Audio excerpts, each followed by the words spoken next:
smelling and sound all day, and there is no air conditioning in my office up here, so I am already shiny. And we are live.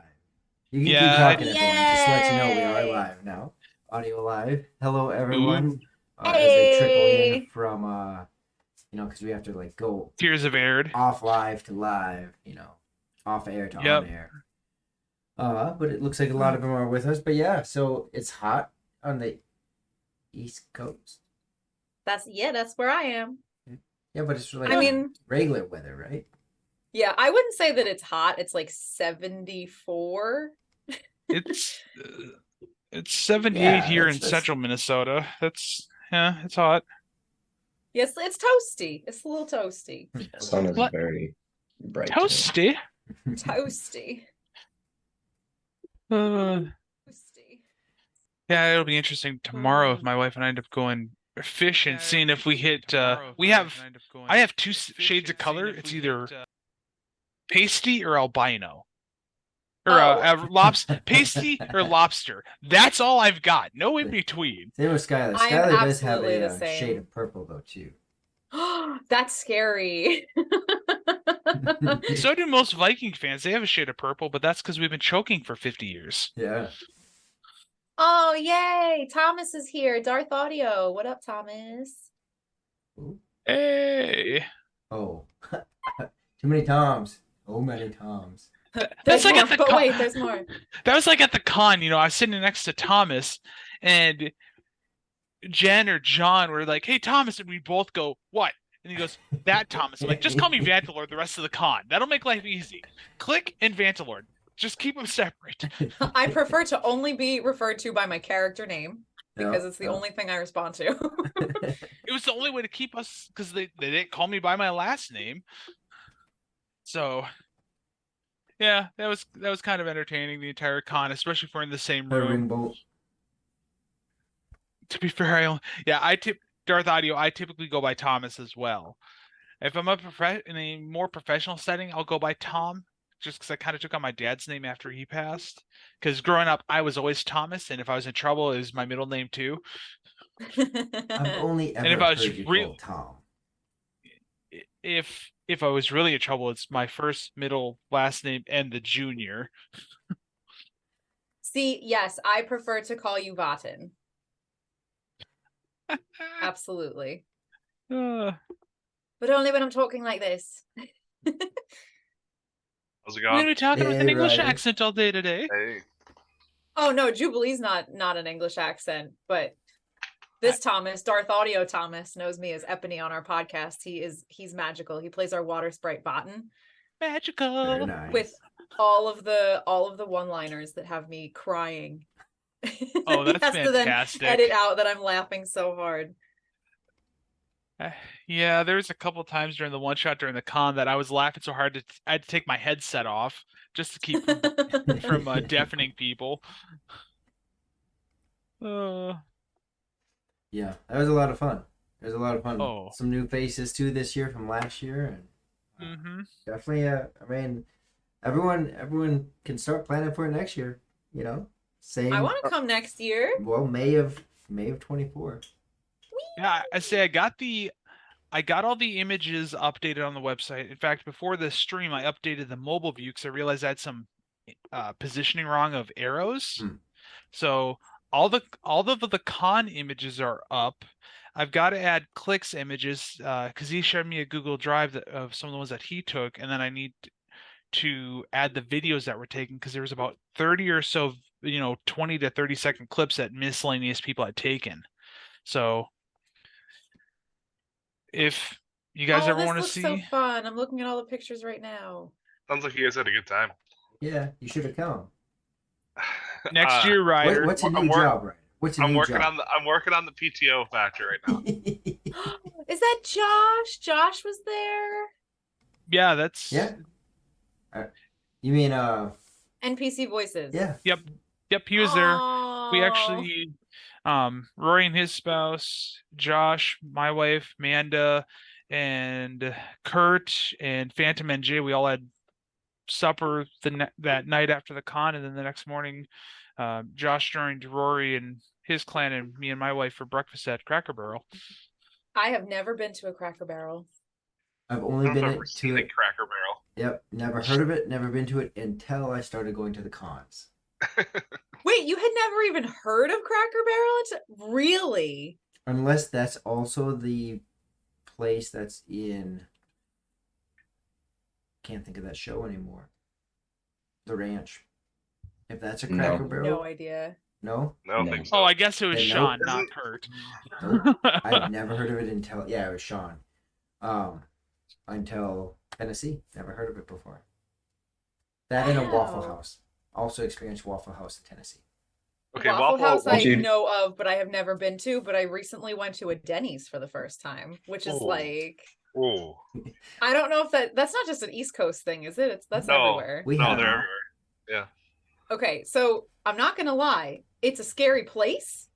The pancakes though are great. Denny's makes killer pancakes. They're also cheap. Yeah. But we're asking the hard-hitting questions for everyone that's listening right now. Team waffles or team pancakes? Neither, because I'm carb free.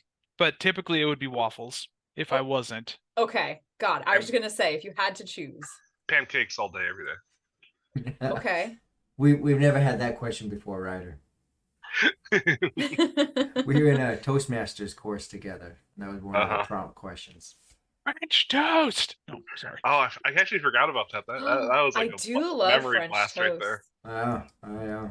I used to love making homemade bread. I would hand knead it, and then if I could, I try to squeal or squirrel away a loaf of bread, and then the next morning I make homemade French toast with homemade bread. Oh my, I'm coming over. What the heck? I haven't made bread for like 7 or 8 years. I take that What back. kind of bread do you make though? Because sourdough is the best. So I just used to do just a plain white bread, but then a couple years ago for Christmas, I was baking with my mother-in-law, and she has her great-grandmother's Christmas bread, and I made a batch of that, and a batch of that was literally 17 loaves of bread. Wait, It was so a what lot is of Christmas kneading. bread? It's got like different like fruits in it, like cherries and pineapple and some cranberries. It's a very sweet bread, So but it's like fruit cake minus the cake. It's like fruit bread. but much tastier. Much tastier. That does sound really delicious. So yeah. Yes, Darth Audio, you probably hear me, Vantalord. I'm the extrovert and I don't stop talking.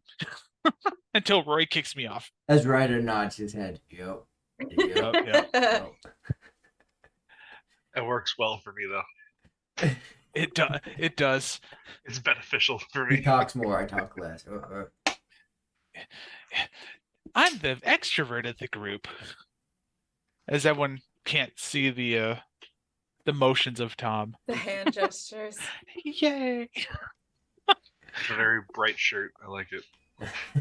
Who, me? Yeah. Yes. It's very Memorial Day. Very festive. Memorial Day. I went to a coffee place and someone actually complimented me on this shirt. Local Express in Brainerd. You got complimented on your shirt at a coffee shop today too, because same. What's- Except Yay! mine is sleep token. So like the girl that was making my coffee was like, "Oh my God, I love them. Did you listen to their new album?" And I said, "Of course I listened to their new album. I wouldn't be wearing the shirt if I wasn't up to date on their stuff." And then we went off on a tangent for like 10 minutes and everyone behind us just wanted to order coffee. And I said, "No, we are talking about this new album right now. You are all going to have to wait." Sleep Token is underrated. They are I've never heard Sleep Token, but I listen to a lot of Christian music. So in the 2 minutes that we have before we go video live, give us a summary. What genre? What is Sleep Token? Sleep I've never Token heard. is a spiritual experience that is hard to put into just one genre.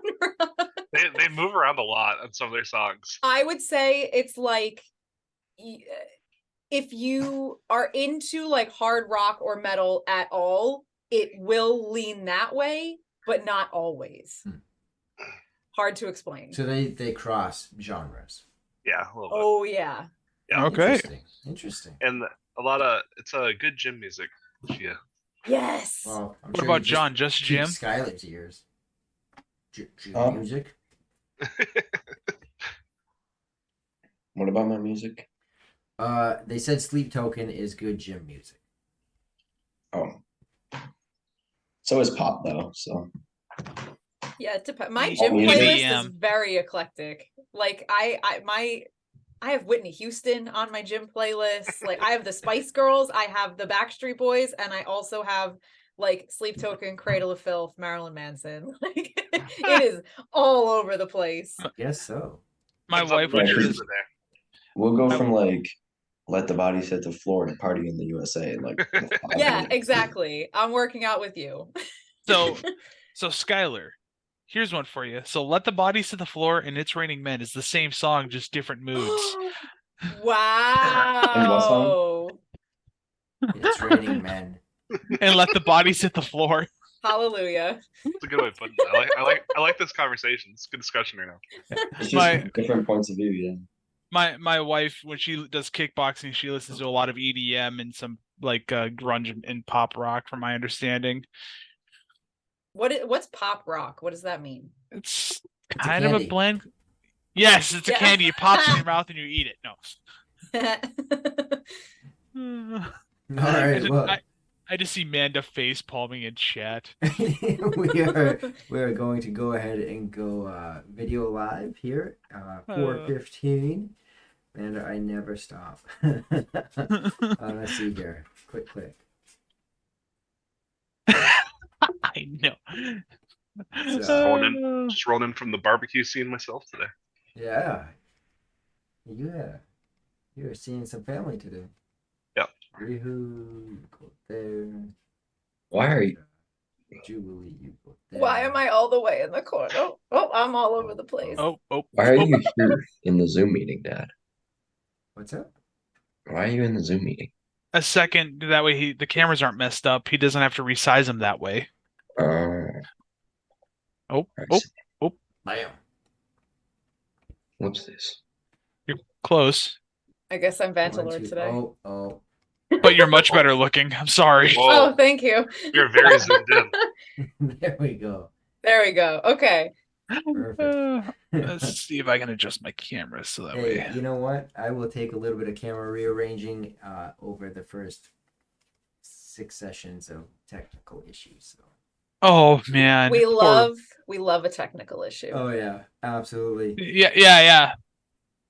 Technical issues are the name of our game. Oh yeah, for sure. Again, thank you everyone for joining us. We are kicking off at 4:15 today. So appreciate you being here, especially for all those who just came over from Tears of Aihrde. Taylor. Dressed up for the camera. What does that mean? I am finding I cannot read. I know this should be an obvious statement, but I cannot read and keep my train of focus going. That is very different. I don't not. I just know heard how- my name, so I was like, I should probably look up the I chat. don't know now. how John does it. It is so hard for me. But yeah, so thank you for joining us. As John had mentioned at the end of the session, LMA Wednesday is going to be a great LMA, and Tuesday for Greyhawk Awakening, we are doing cosplay. I forgot about it. Good thing I was watching you, John, because I totally forgot about that. So I will remind Becca on that also. So cosplay, Greyhawk Awakening Tuesday, LMA, fantastic LMA on Wednesday. Check that out. And then of course Friday Night Crusades, which it sounds like Emily's going to be joining. That would be Tom's wife here. So had a great time at the con. Hopefully next year we can see more of you there. It was a fabulous time. I'm already preparing for the next one. Yep. So, They're now stuck with me in person at least once a year. yeah, at least once a year, 3 days a week, 3 days for the week. Yep. But we can go ahead and kick off some real quick character introductions. As you see, Zep is not with us today. He had some family that's in town, so of course that's a bit of a priority there. So he's out today, and then will be with us again next week. We're streaming today because of the con last week, right? And Mm-hmm. then, we're streaming a regular rotation starting next week again. So we'll go ahead and do character introductions. Vantalord, you can of course go last and also do the recap. 10-4. We'll go ahead and mix it up and go Jubilee. You go first. All right. Hey everybody, I'm Taylor. You can find me on Instagram at @thebarbarianbarbie. I am playing Miss Jubilee, who is she is technically a bard, I guess, but she's our cute little clown baby that is pure chaos that you're all going to have to deal with. And I got some really fun fan art of her sneaky daggers last time, so that was a lot of fun. Yay. And Rajah. I play Rajah. He's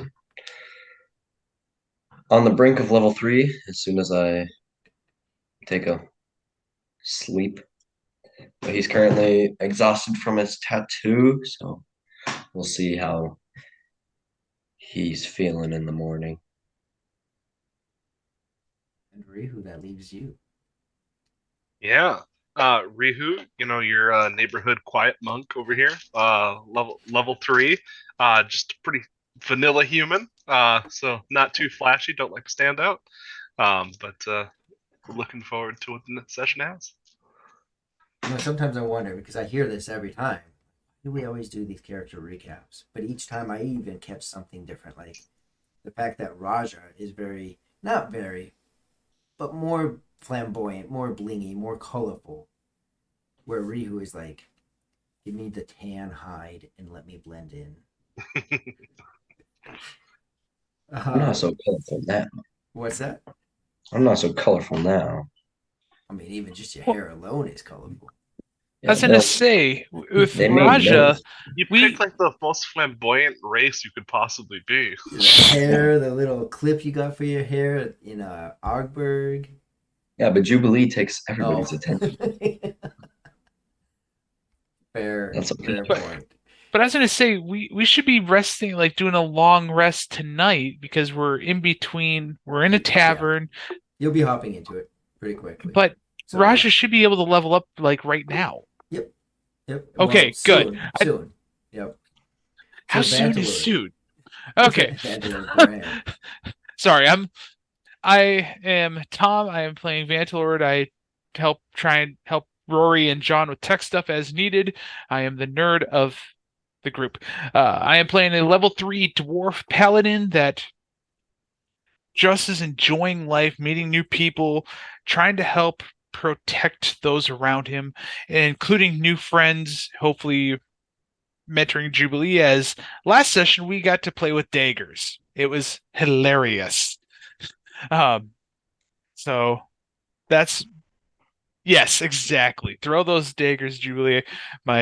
It's gonna be great. So that's where that is. I trying to teach other people, how to play with knives in a safe way. So that brings us into last session on May 7th, which ouch. We did a lot of role playing as we had already gotten to town in Woods Edge. We started the session out by visiting a taxidermist who had a corpse of a monster, and then said, hey, go talk to Athea's alchemy, the town alchemist, to see about the letters that Zep had. On the way from the taxidermist to the alchemist, we saw someone running through the shoes someone running through the crowd with very, very shiny shoes. Someone running through the shoes. Yes, exactly. I brain and speak well. My character Vantalor tried to chase, but being that I'm only 4'9", I really couldn't see where she had went. So I just stand watch while everyone went to the alchemist, and who, after looking through the letters, saw a blend of orc and arcana with a lot of necromancy undertone. I came in right afterwards. There were some sub-dialects that the alchemist couldn't see. The biggest thing were there was years on all of the letters, with the latest being 621, or last year in our timeline. Upon leaving the alchemist, we saw a person in the center of the town that was wearing a very flashy outfit with circus music, juggling with her feet. Very, very just outspoken, trying to pickpocket people. Finally, we went up to her after I threw a shoe at her, and again, she was juggling my shoe with her feet. It was hilarious. We called her down. This is when our group split up. Rajah, Zep, and Rihu went to watch Rajah get a tattoo.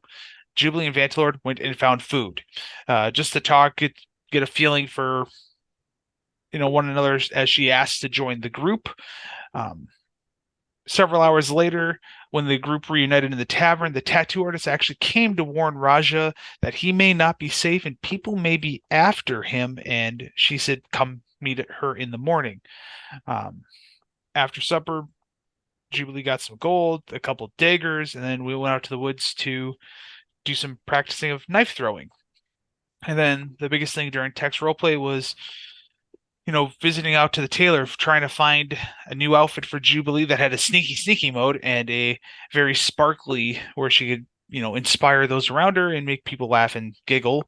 And I needed a new suit. Did I miss anything? I don't think so. I think that was very well recapped.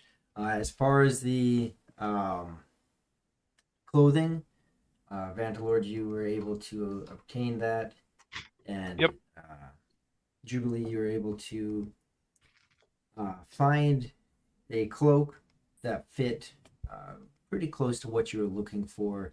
Go ahead and describe what that cloak looks like. So we have a reversible cloak for Jubilee now. One side is like kind of a grayish black, like a very deep gray.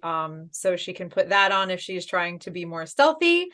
And it has like a little button in the front, so you're not getting all the glitter on the inside of it either. So if you flip it around, it is just straight up pink, hot pink, obnoxious, but it's threaded with some kind of like shimmery almost thread like through it, so it has touches of glitter. It's not over the top like she wants it to be. She understands that this is a stealth mission, so a little sparkle, just a little bit. And yeah, so you begin, Vantalord and Jubilee. You'd gone out knife throwing after Zahara came to the inn. Rihu, I believe you went upstairs, and Rajah, you were laying down. So you can go ahead, and if you're ready to level up, you can roll your hit points. Okay.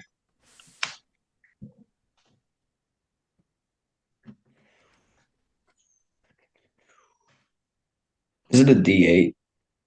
I think so. I believe so, but you can check in your RPG scribe under hit points. I think you can click on. Underwear. I believe it's under hit points. Like if you touch your Yes. hit points.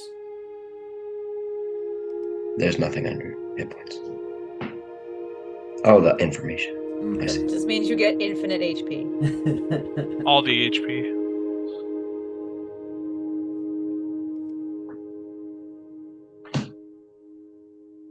Ability modifier con is 3. Well, I think it's a D8 for fighters, if I'm not mistaken. And then plus 3. So What'd you 11. roll on the die? A 7. Okay. Oh, so that'd be 10, not 11. Then your con modifier is, of course, below that. It's a 2? 3. 3. 3. Oh, well, duh, that's what you just said. Yeah. Yeah. Oh no, I have to change it though. Okay. Well, you go ahead and level up your character. Oh, I see. The other 3 of you are not leveling up yet, correct? Okay. Did not get XP from last session, by the way. Noted. Yep. Slap you on the wrist, take away your birthday. Okay. So Wasn't close enough anyway, so it's alright. hey, we play weekly on Tuesdays, and it's usually every 2-ish months that we get XP. So. It's a whopping amount, but it's only every couple months. So, after you throw those daggers, Tree, you come back to the tavern and get your, you go back, sleep for the night. You have your rooms. The next morning, if you'd like, you can go ahead and collect your garments. outside of that, is there anything that each of you are wanting to do as you have all assembled in the tavern or the tavern area of the inn, including Zep is there as well. Nothing specific I have in mind. Yeah, I'm all good. Let's rock and roll. Okay. Where are you wanting to go, or what are you wanting to do? This Oh, is the next morning, right? Yep, this is the next Yep. morning. Oh. Now you're making me look through some of the previous sessions. Well, should we be concerned about, like, the impending doom that's apparently coming because of Rajah or something? What Yeah, are you we talking should. about? We should be concerned about that warning. Yeah, let's go talk to Zahara. She did mention last night to see her in the morning before she opened up to the public. Did I miss something? Yeah, Remember, Rajah wasn't there the evening when she came. Yeah.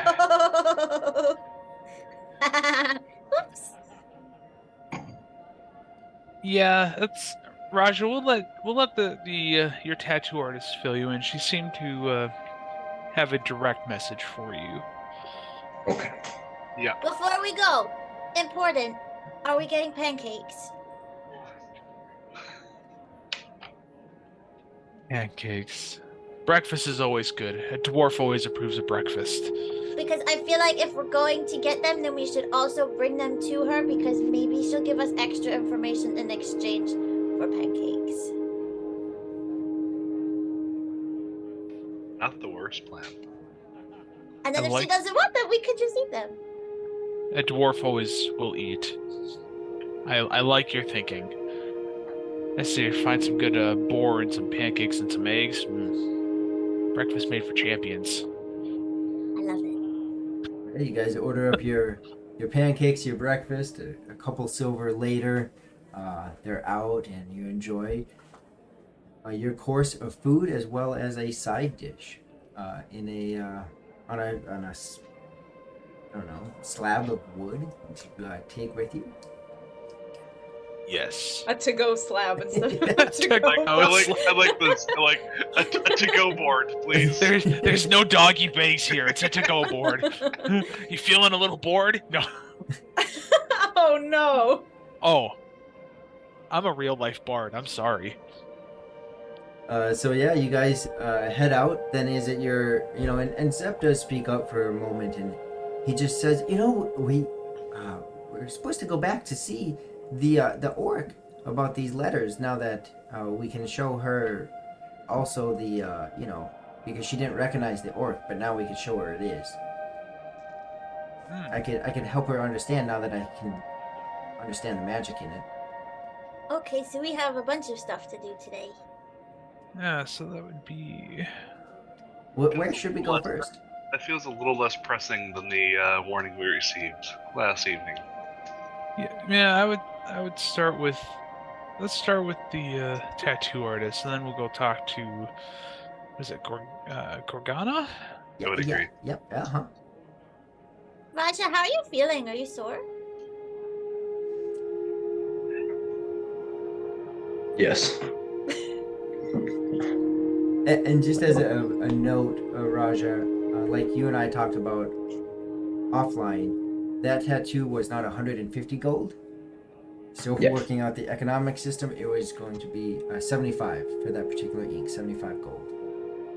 And Yeah. that is the entire tattoo, not just the outline. Yeah, but I already subtracted it, so I just made it an investment, and it's just on hold right now. The rest of the money. Okay. So just have that noted. And sure enough, you're back. I mean, it's burning. It's. I know you personally don't have tattoos. Your back is. It's like a decent sunburn. Yeah, the way I always describe tattoos is like a cat scratched you and then someone held a lighter to it for a little bit too long. I feel like holding it at all is a little too long.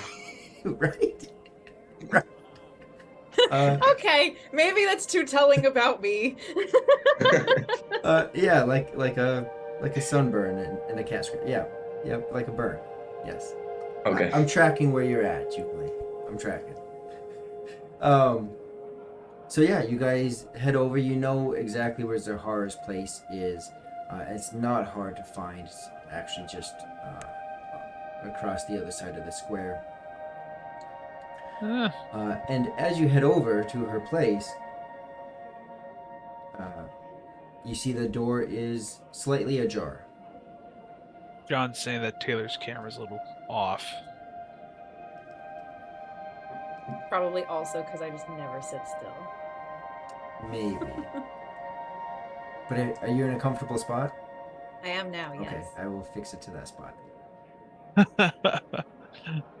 Yeah, so you guys end up, you're right outside and you see the door is slightly ajar. I'll walk in. Okay. As you walk in, Rajah, you're familiar with the place. And when you do, it looks like it did yesterday when you were here, but it's quiet. You don't see Zahara anywhere.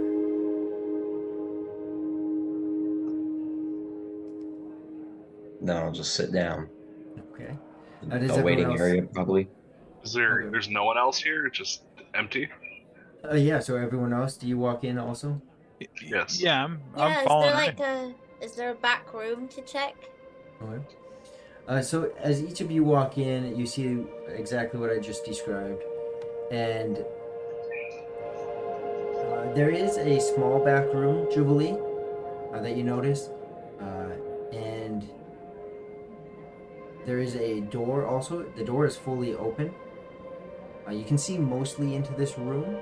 It looks like some kind of perhaps storage room, much smaller than the main room that you're in right now. But you can't see completely in there. Are you wanting to continue in? Yes. Okay. I'd like to do it stealthy though. I'm gonna stay a couple steps behind Jubilee, Okay. and then just because I want to investigate the room to see if the door is open, I want to see if there's any sign of struggle. Okay. So Vantalord, go ahead and just roll a perception check. And I rolled a Jubilee- nat 20 with a brand new dice. Perfect. Was that I feel the mystery bag? Yes, that was my mystery bag dice from the store. Nice. Vantalord and Jubilee. Jubilee, as you're walking and you start to broach the doorway, the archway, you notice a dagger and a piece of paper on the door. Vantalord, as you're a few steps behind, at about the same time, you notice within the room that some items have been shifted. Nothing has been thrown about, but clearly where things would just make sense to be, or some items on tables have been knocked over, just not thrown about. So you notice these subtle indications of struggle that have taken place. Jubilee, you see a very familiar piece of paper on the door. That's concerning. What's concerning? What does it say? Do you just pull the paper, just look at it? Do you? I will look at it. I don't want to like pull it and rip it or anything just yet. Okay.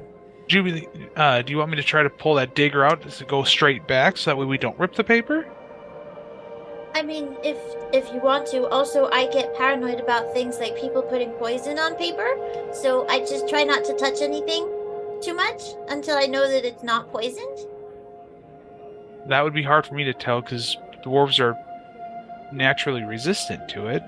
But if you want, I can at least pull the dagger and hold the paper for you. Sure, you can lick it if you want and find out if you feel funny. I'm not going to make the joke. Because in real life, I'm always feeling funny. I feel funny with my fingers. No. what do you guys do? Do you just Uh, leave it and read yeah, it? I'm. Are we all able to see this from behind? Yeah, as they're talking, Rajah and Rihu, you'd also be able to see it. It's just pinned right to the door with a dagger. All right. I'm pulling the dagger out to not rip the paper, Okay. and then that way I can hold the paper for Julie, so that way we can verify. We can verify what it says. Okay. And it's easy enough to pull that dagger out. It wasn't, stuck in too hard. And Jubilee, you immediately recognize this piece of paper. It's actually a flyer.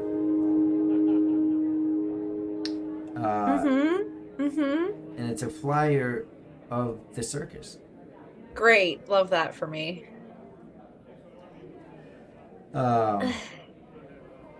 It's a decent size. I guess just to throw out the anachronism, it'd be like a pamphlet or a small flyer today. And on it, it names the Cirque. I always mess this up? Cirque Fortuna? Fortuna. Cirque Fortuna, the greatest spectacle under the stars. And you see this in big writing at the top. And you see this very intricate bordering around the flyer. It looks like various different images and symbols that go around. It's just this really nice, intricate pattern. You see a schedule for the performances, and kind of the little sentences to catch the person's attention. It's very much exactly what it sounds like, a flyer of a circus. When is the soonest performance compared to what day it is now?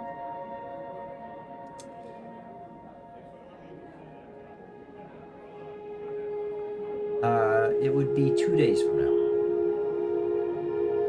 Hey, I'm going to turn around and look at everyone and just hold it out. When are we leaving? We talked to. Well, we need to talk to Zahara and Gorgana first. Gorgana, that lady. That's like all things that we can do in a day? Yes? Probably. Is there something we should know?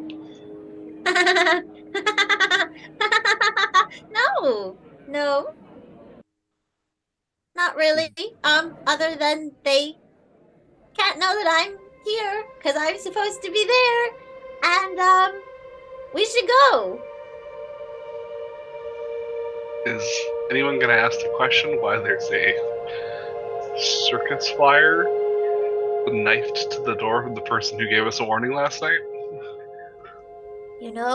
I didn't even really think of how ominous that looks now. The day after we met you?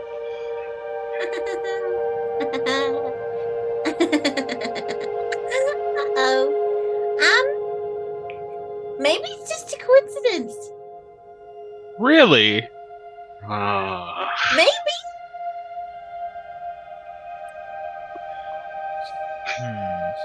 Let's maybe we should ask her if she knows anything. Except I don't know if she's here. I hope she's not dead. So that brings up the next question. If the circus isn't supposed to know that you're here, what did you do? I didn't really do anything. I just left. Okay, what did they do? Why did you leave? Well, it's kind of a long story. Well, Zahara's not here. We have a little bit of time to spare. Are we sure she's not here? Is she like under a table somewhere? Is she like murdered or like tied up in a hole? Can we look around? Do we see any like signs of struggle? Like anything like misplaced papers on the floor or anything like that? Yeah, as you look around and with Bantalords pointing out of the more subtle things that were tipped over but still on the tables, you don't see anything it doesn't look like the struggle that did take place was much of a fight. There was something that happened, and the door being ajar, and of course the note indicate there was of course some kind of struggle. But whatever came in, what it looks like is whatever came in obviously was strong enough in some facet to make it a very quick capture.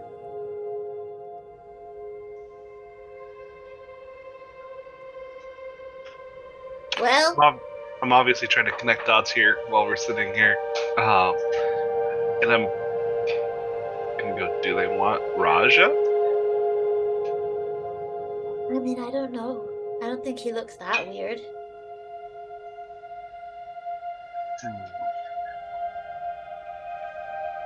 Well, and this shop only had the 2 rooms, the front room and the back room. So only one in and out, no rear exit. Correct. Okay, I'm just verifying my own sanity here. Yep, you got the main lobby area where Zahara has her tattoo area and a little waiting bench. It's a very simplistic area. And then the small little storage room that she has. Is the tattoo equipment here? Yeah, everything seems to be in its place. Again, some things just tipped over, but yes, the tattoo stuff is still there. Is the glowing ink still there too? Because I paid for that tattoo. You have I it. invested in the filling though. That's what I'm saying. Like the whole thing, you have the whole tattoo. Oh, it's filled and everything It's now? filled in everything for the 75 gold. So take that another 75 gold. Yeah, I subtracted it from the very beginning because you said it was 150 for the outline. So I just have 150 on.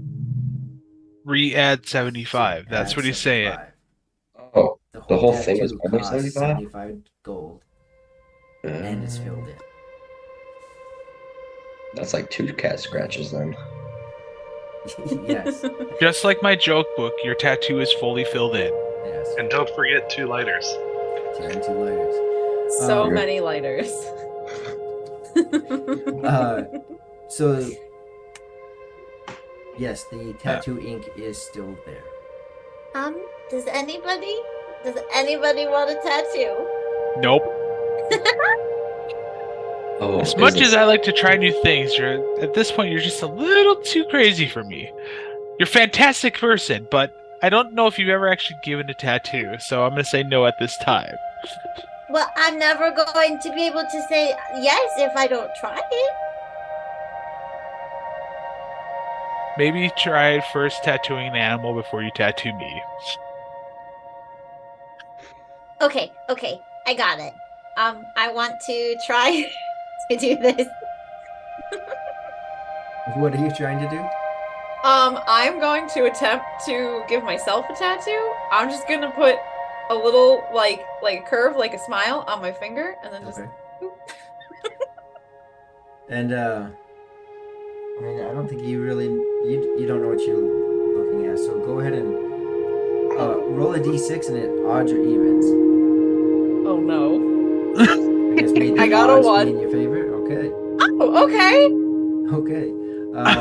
Nice anachronism. I love it. So you grab a set of ink and you start to put it on. It's rather difficult because it's more of a puncturing of like a needle, Stick and poke. like a stick poking you, right? Okay. Not so much like we would have tattoo guns. Yeah, it's not like so a nice machine. Right. So you're taking this stick and you're kind of like jabbing it, and at first it's you don't want to get hurt, so you're keeping it light, but it just wipes off. So you go a little deeper. Sometimes you go too deep. So you get this kind of very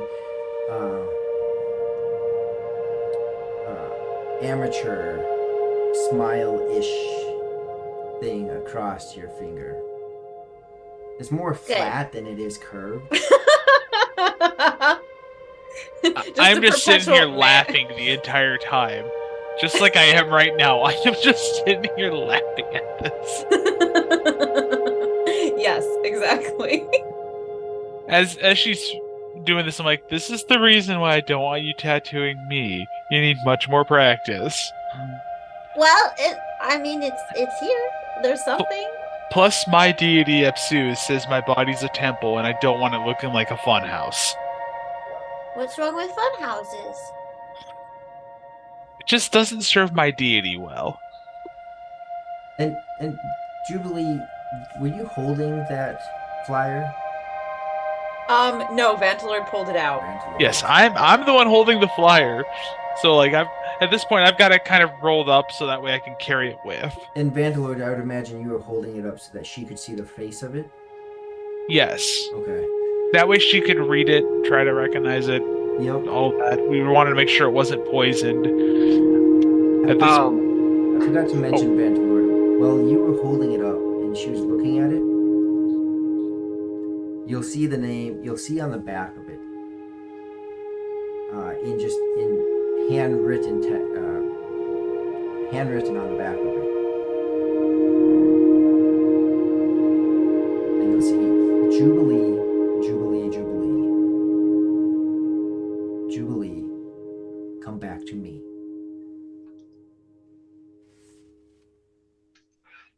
Ew, I hate it. So after she's read it and after the tattoo's done, I'm like, so there's one more thing on this flyer you need to see, Jubilee. And I turn it around for her to see that. You recognize this handwriting at all? I'm gonna give a very inquisitive stare. Oh, that's so bad. That doesn't answer my question. Yeah. Who wrote it? I guess technically it could be a number of people. Would you like me to go down the list? How many people? Likely person that it is. Yes, who's the most likely? I'm going to guess it's Morin Dukes. Laura Dukes? Is that what you said? His name's Morin. Morin. Okay. Sorry, I'm taking from my notes. Non-character. Thank you. Yeah. He owns the circus. So we have the circus after us now because you left. Yeah, kind of. I guess you could say I'm really special or something. So let's see here. What do we got going on right now? We have these mystery monsters that literally suck the life from us. We have Rajah, who may be in danger, and now we have the circus. Well, Yes. I'm guessing the Rajah and Danger and Circus are somehow connected. What? Oh no, maybe. Hmm. It's a bad circus. I don't really know if. I don't know. Rajah, have you ever come in contact with a circus full of crazy people before? Have I ever come in contact with a circus full of crazy people before, Dad? I mean, Rory? No, you have not. No, I have not. Okay, so maybe it's just a coincidence. Rajah, you wouldn't be unfamiliar. None of you would be unfamiliar with the idea Yeah. of a traveling circus. But no, Rajah, you haven't. No personal Okay. connection. Right. I'm just gonna go. It doesn't seem like much of a coincidence that the person who came to warn us and look, I'm gonna look over at Rajah and go, this is what they told us, that you're in imminent danger. Oh yeah, surprise! There's danger. Is also the same person who is now kidnapped, presumably, or dead, by circus folk.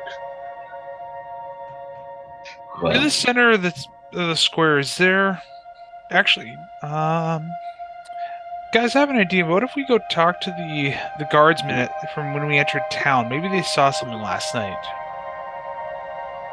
Well, first off, I just want to step outside the door of the shop and look around. Is there any buildings, anything that would have had a vantage point to see maybe what happened here? Anyone we could talk to? Okay. One one second. It looks like it was hard for people to hear me. Is my audio back?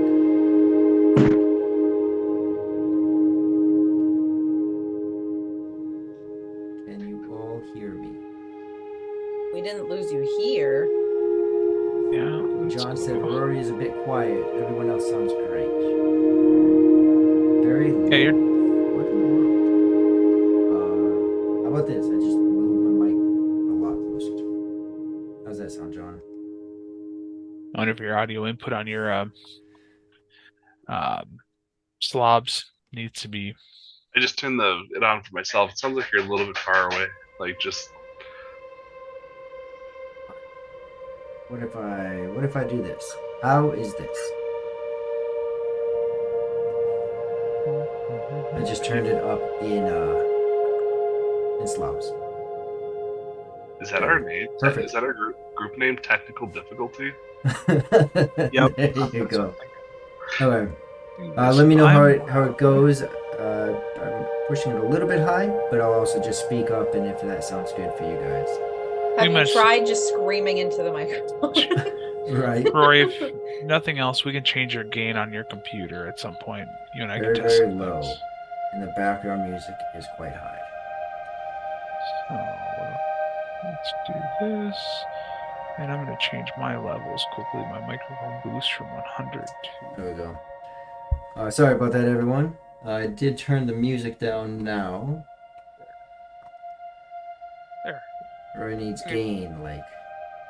Are we talking are we talking these gains, or are we No, microphone gains. So on Rory's, it'd be in slobs, changing the actual. If you right click on the audio. Yeah, Oh, you changed the actual gain filter? Yeah, I can't get the gains like Jubilee has. And I just changed my mic setting from 100 to 80, so that should help out too. So there you go. We'll see how that goes. Let us know. As I don't know what happened. I haven't changed anything before just now. Rihu, you had asked about a vantage point. Sounds great now. It's quite a bit better now. Yay. That's quite a music, bit better. That's quite, not quiet. Yeah. It took me a second there. I'm sorry. Too much going on. Get it together, man. So Rihu, as you step outside, you do see a couple areas. The tavern that you were staying in, that inn, is actually directly across the square. So from there would have been probably a couple rooms upstairs that would have had a vantage point down on there. There does look to be this here marketplace over here. The building up there has a second floor, whatever might be up there. And then as far as this building over here, you're not sure what that building is, but there are no windows. There's just a door. Can I see anybody out and about in that building to the left? Like, is there like people coming in and out or outside? Or... The marketplace building there? Yeah, yep. Right. You see the everyday people coming, buying some produce, things like that. So just the common folk. No one that immediately stands out as suspicious. Don't be suspicious. Don't be suspicious. As he's scouting around, so what do you guys think? Do you want me to go down and talk to the guards? Maybe they saw something last night. People coming or going. I will. Maybe we split up really quickly. Cover a few bases. I can go check in at the inn to see if they know who has the rooms that would be upstairs. If you want to check in maybe with the guards, Vanillord. Okay. And maybe take one other person with you, like Zeph. And I don't know if Jubilee and Rajah want to go check in at the market over there to the left. Can do that. Okay. So if I got that, Rihu, you're gonna go to the inn and check, see if you can find out who, if anyone, was in those rooms. Rajah and Jubilee are gonna go to the market over here and do something over there, and then Zep and Bantalord are gonna go check out speak with some guards in the area. Yep, that's exactly it. Perfect. Sounds like a plan. And so as each of you do that, let's go ahead and start with Rihu. Okay.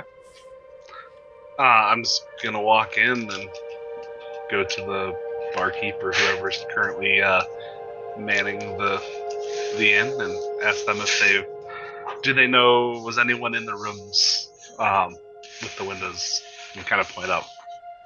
Yeah. Yeah. And when you walk in, you see the tavern keep in there, and he looks at you and, yeah, last night we were booked out. Every room was filled, thanks to the lot of you that capped off the rest of the rooms. And I'll just quickly explain that a friend of ours is missing, and we just and they were in the building directly across, and we're just trying to find out if anyone saw anything. The building across. Well, that's Zahara's place. You had a friend visiting her? Zahara is missing. And there's a sense of recognition, even, him being able to call her out, knowing that she was in that, she owns the place over there. He whistles and calls someone over to take the bar area, and he walks up with you. He has the keys to the rooms. And he goes, we don't keep much of a log of who stays where, but these rooms, the people are no longer here if you want to look in the rooms. Yes. Be good. Okay. And he unlocks the rooms, and you go into both of them? Yes. Okay. In one of them you find nothing, for sure. It is it's just plain. Everything's cleaned. In the other room, there's still an individual going through there, straightening it up for the next person. So if there is anything here, you may or may not find it. It just depends on if there ever was and if it's already been cleaned out. So go ahead and the one individual is in there if you want to talk to them. The tavern keep is with you, and you can do whatever you want in this room. Is it still Brahm with Rihu? It's Brahm Alright. with Rihu. I would just first like to ask that individual if they saw anything from the building across the square last night. So just to make sure I was clear, the person in here is a person cleaning. Oh, is a worker. Okay. Yeah, is a worker. I will ask them if they have found anything from the person staying here that was suspicious. I mean, I don't know if it was suspicious or not. There was a few things. Usually people forget some things every now and then. I don't know why. You'd think they'd get used to it by now. You make sure you grab it. And he kind of rants off about things, and Brahm brings him back in and, did they leave anything? There was, I don't know what you would call suspicious or odd, but I mean, there was some stuff left behind if you'd like to see it. Is it here? Oh yeah, it's in my trash over there, in my box full of trash. I will go trash diving. And it's just a wood bin that he has. Yeah. He brings it over to you. In there, there's actually a decent cloak. Nothing in particular that stands out. It has a kind of a darker red color to it. It looks, average quality. It's not all torn up, but it's not fancy by any means. But it's a kind of a nice deep red. I mean, if it was okay with Sir Brahm, I was actually gonna keep this. And he pulls it out, and under there you see a stack of flyers. And just upon quick inspection, are they circus flyers? They are. Okay. Is there anything on the back really quickly, just looking at the flyers? Not on the backs of these ones. You take a quick look through them, and they're all blank. Okay. I'm gonna turn and ask Brahm, would it be okay if we borrow this cloak in the event that it helps us find this and we can return it here later? Um, yeah, I mean, as far as we know, and you look over at the helper, was never here. So, if this will help you, then so be it. Do you think that this circus that's coming to town has something to do with it? I don't want to lead on too much. Like it's just internal thought, like my internal thought. So I want to. I'm just gonna be pretty vague and go. It could have something to do with the circus. Oh, okay. Uh, We're would not. be We're not sure, but there's some evidence. would be a bit of a shame. It's always nice to have a little bit of fun come around, but let us know if we can do anything to help. We this is your help is very much appreciated. Um, And then just as a quick look around the room, is there anything else we see besides the cloak and stuff in the trash? no, everything else was, Good. the helper showed you what he was able to find, and everything else. The bed's been made, and everything like that. I'm just gonna ask him. Do you have any idea what this person that was taking here looked like? Any sort of description? Yeah, I think and the helper speaks. I think I saw him just before he left. A little bit of an odd individual. Oh yes, that's right. He was a little bit different, if I remember right. His skin was different than most, and I know we're all a little bit different. Oh yes, that's right. That's what stood out about him. His skin was almost the color of this cloak. It was very red in color. As the helper speaks up again, um,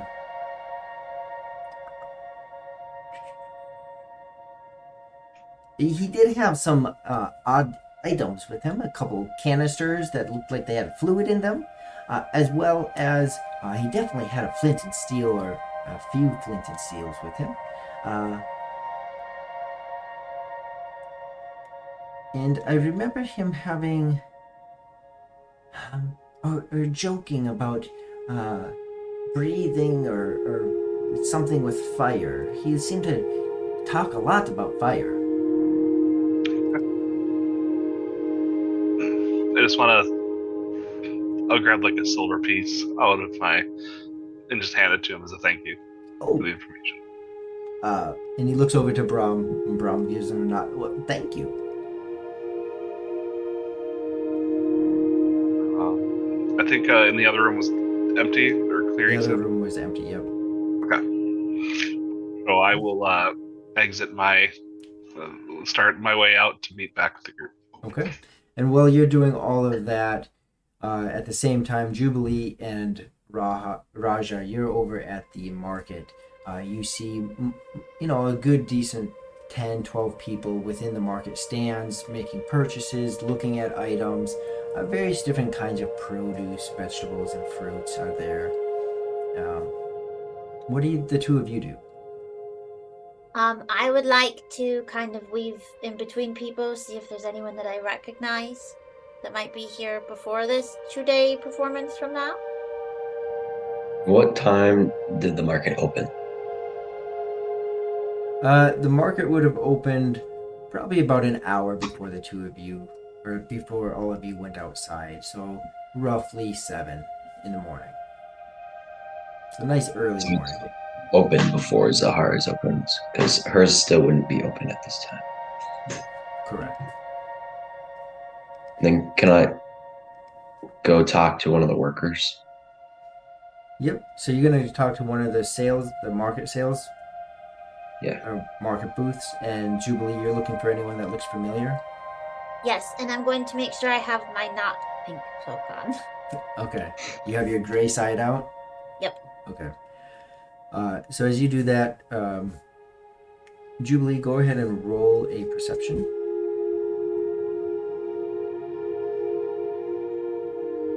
And Rajah, as you're talking to one of the stalls, what are you asking the person? Ooh. If they saw anything out of the usual this morning while they were setting up. You approach one of the stands, and there's a lady there. She's organizing some of her produce. Did I see anything odd? I mean, the only thing that I saw was, and she looks around just to kind of, she kind of surveys the area. Yeah, the only thing I saw was typically Zahara is not open for a while, and it looks like she had already opened up. It looked like she was already opened up by the time we got here. Oh, yes, and usually she's not open for a couple hours after I get here. I figured maybe she had an early customer.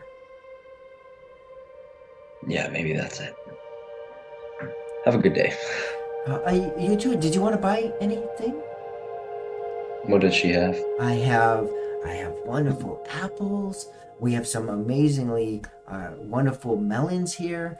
We also have some berries of different kinds. Does she have watermelon? I definitely have a watermelon, yeah. Okay, I'll buy one of those. And as you do, she taps it, lets you hear that it's a yes, Manda, on purpose, very much. Make sure that it is a good ripe melon, and she hands that to you and takes a silver from you. 1 silver. That's it? It's just, yeah, you can get a meal for that's 2 true. silver. Yeah. So, And then I'll just like I'll drop it just on the copper. ground. What's that? I'll drop it on the ground so that it like splits. And then I'll just start munching. Not to make a mess, just to break it. Yeah. Okay. So here's I'm laughing really hard at Barry Manilow. At what? in the chat, Yeah. someone said Barry Manilow.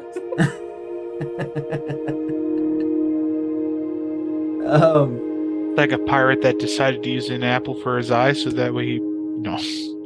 Yes, like that. Jubilee, what did you roll for your perception? 24. 24. It's not so much that you see something familiar as much as you hear it. Oh no. It's a bit of a hum.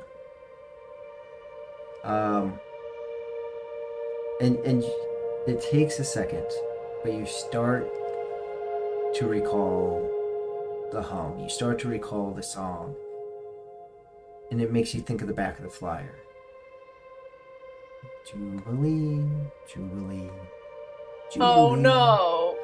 Jubilee, come to me. Jubilee, come to me. Does it sound like someone is singing it, or something's playing it, or like? It sounds like it's a hum, like someone's humming it. But it sounds very close to your ear. Ooh. Ooh. You know, Rajah is standing right there. You just saw him split this melon.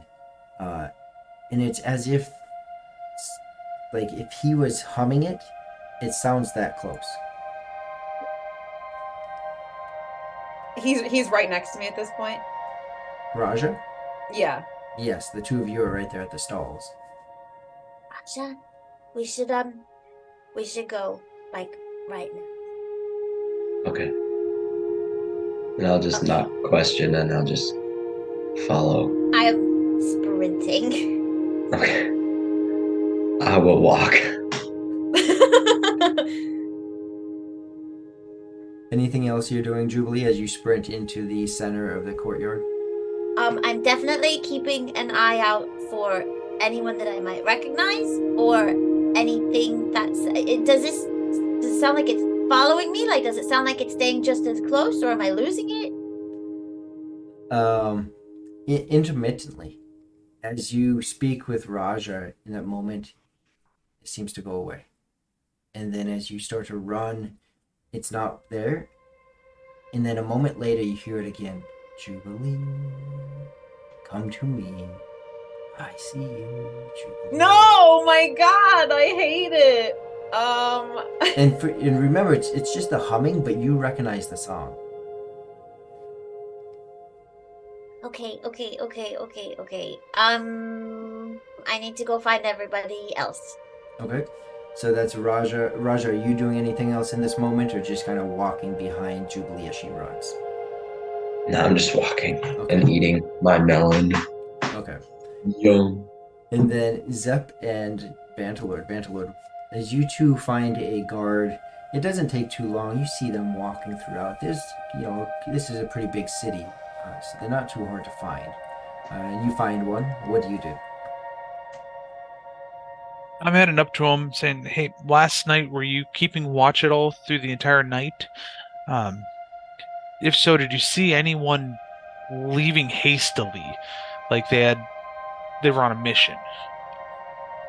Well, I mean, that's kind of hard to say. We have all kinds of folk come through here. Um, I actually wasn't the one overnight. We do a change of shift right around like sunrise. You could say probably six in the morning. And leaving hastily. I don't know about leaving hastily. There was a couple. They did seem to leave though. I'm kind of new to this area. I just got hired recently. Just trained on. Don't tell my superior, please. He might think I was sleeping. I wasn't sleeping. I promise I wasn't sleeping. But this couple, they were leaving. The couple that was leaving, did they happen to have like a card or things that were covered up that look? How do I describe it? Did they have a card with that? Circusy. Yeah. Well, from my side, I don't know what you're hearing. So, but was it like a? Did they have a card that was covered that looked like they were trying to hide something? No, I don't think so anyway. I mean, maybe they did somewhere else. But here, it was just a lady. Kind of a pretty lady. She has really red hair. And she was following this other guy. He was really kind of odd. Now, they weren't acting suspicious, but I mean, I never seen someone with red skin like that before. But they weren't leaving all hastily or anything. So it's just the lady and the guy. They didn't have a cart or anything that looked big enough to carry stuff. I mean, not in this area. There's, I mean, a lot of stairs to get up to here. Did something happen? Should I know about something? Should I be reporting something? Who was watching with you last night? Just because I just want to ask him some questions too, in case he missed anything or in case he saw something that you missed. Oh, you mean before we did the change of personnel? Yes. That would have been Henry. You know where Henry is? Oh, Put me in the right direction. Probably back at the quarters with all the other guards that probably sleeping by now. Okay. Yeah, we're just trying to investigate a friend that's missing in town. We're just trying to figure out maybe it's just us, not meeting up at the proper time. Oh, is that so? Should I report this? Do I? No, I wouldn't. It may just be us. It may just be us. She probably left without us. Oh. And I'm just talking, just so you know, I'm trying to not alarm the guard of Zahara's missing. Right. So. Okay. Well, if something comes up, tell me so I can report it, and then. And you can tell that he is thinking about what he's going to say. I mean, that way we can find your friend. Yeah, I say there's several of us looking for him. Just again, it may just be us not, crossing paths at the right time. I see. And anything else, Bantalord? Not that I can think of. So I'm just going to say, well, thanks for the information, and I start heading back to the center, to meet up with the rest of the group. Okay. Being this is all happening at the same time as Jubilee, as you're starting to sprint towards the center again, Rajah, you're exiting the cavern, and Bantalord, you and Zep are approaching back into the square.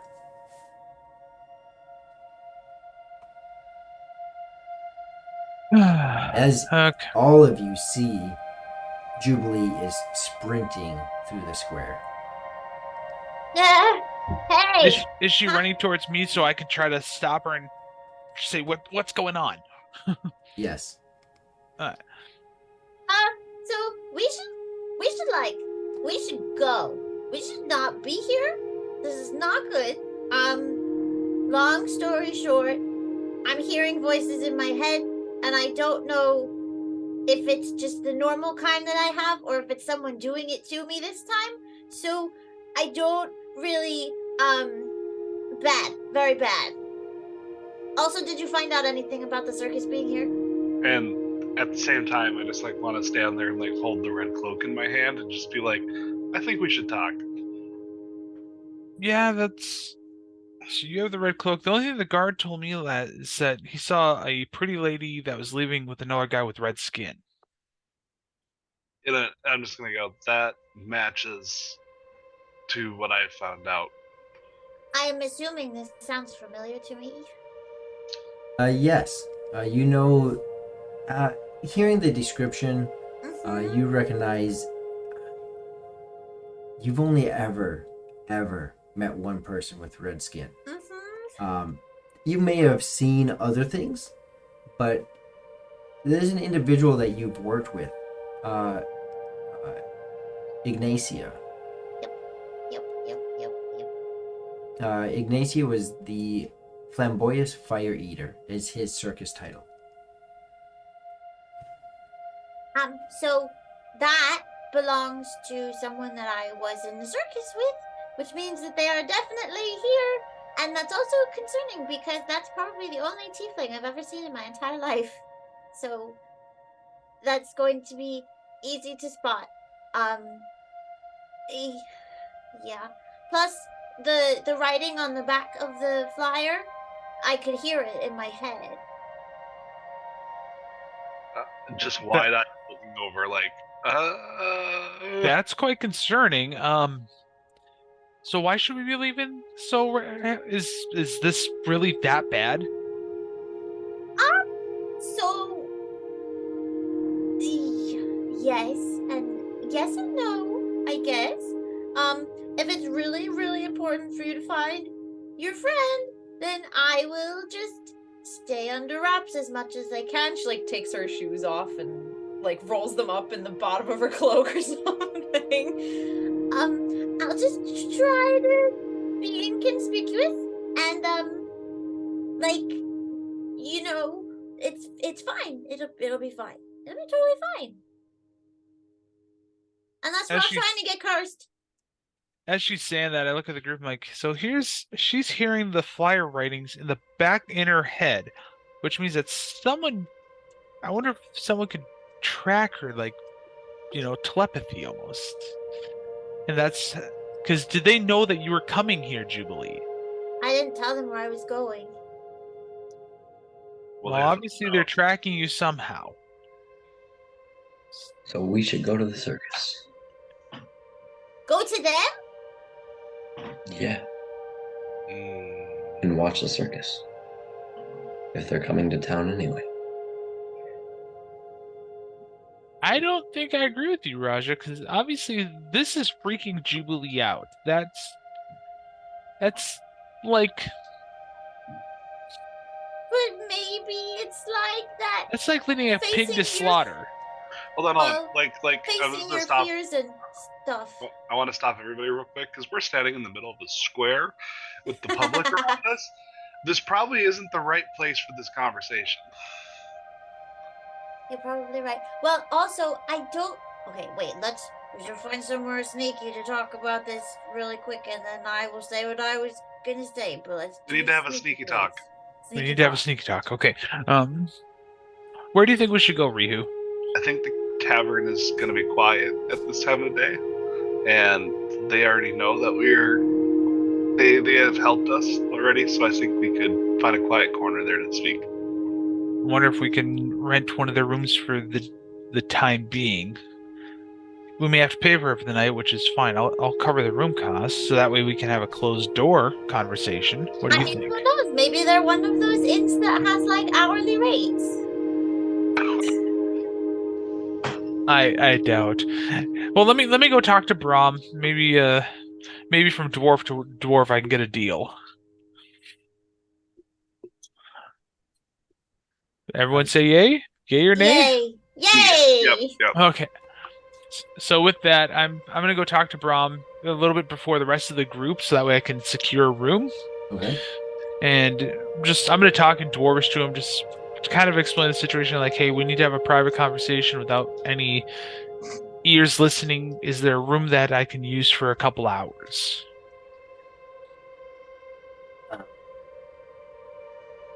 Have anything to do with what your friend came here for? Potentially, yes. We just want to we need to find a spot where we're not gonna, one where we can hopefully not involve you any further than just letting us use the room. So that way, if there is danger, you won't know about it. Oh, how about this? You all have been quite pleasant for me. And if this means that my friend over there is found, That's our goal. how about I do something a little bit different? And he calls over for a helper, and he goes, "Take them down to the place at the bottom of the hill." And you see the helper seems to recognize what he's saying. He says, "Oh yes, are you sure? Yes, take them there. You and your group can stay there. If you need additional nights, you can stay there." Thank you. How much would that be? Just because I want to make sure you're compensated, because I know it sounds like this is not something normal. Consider it.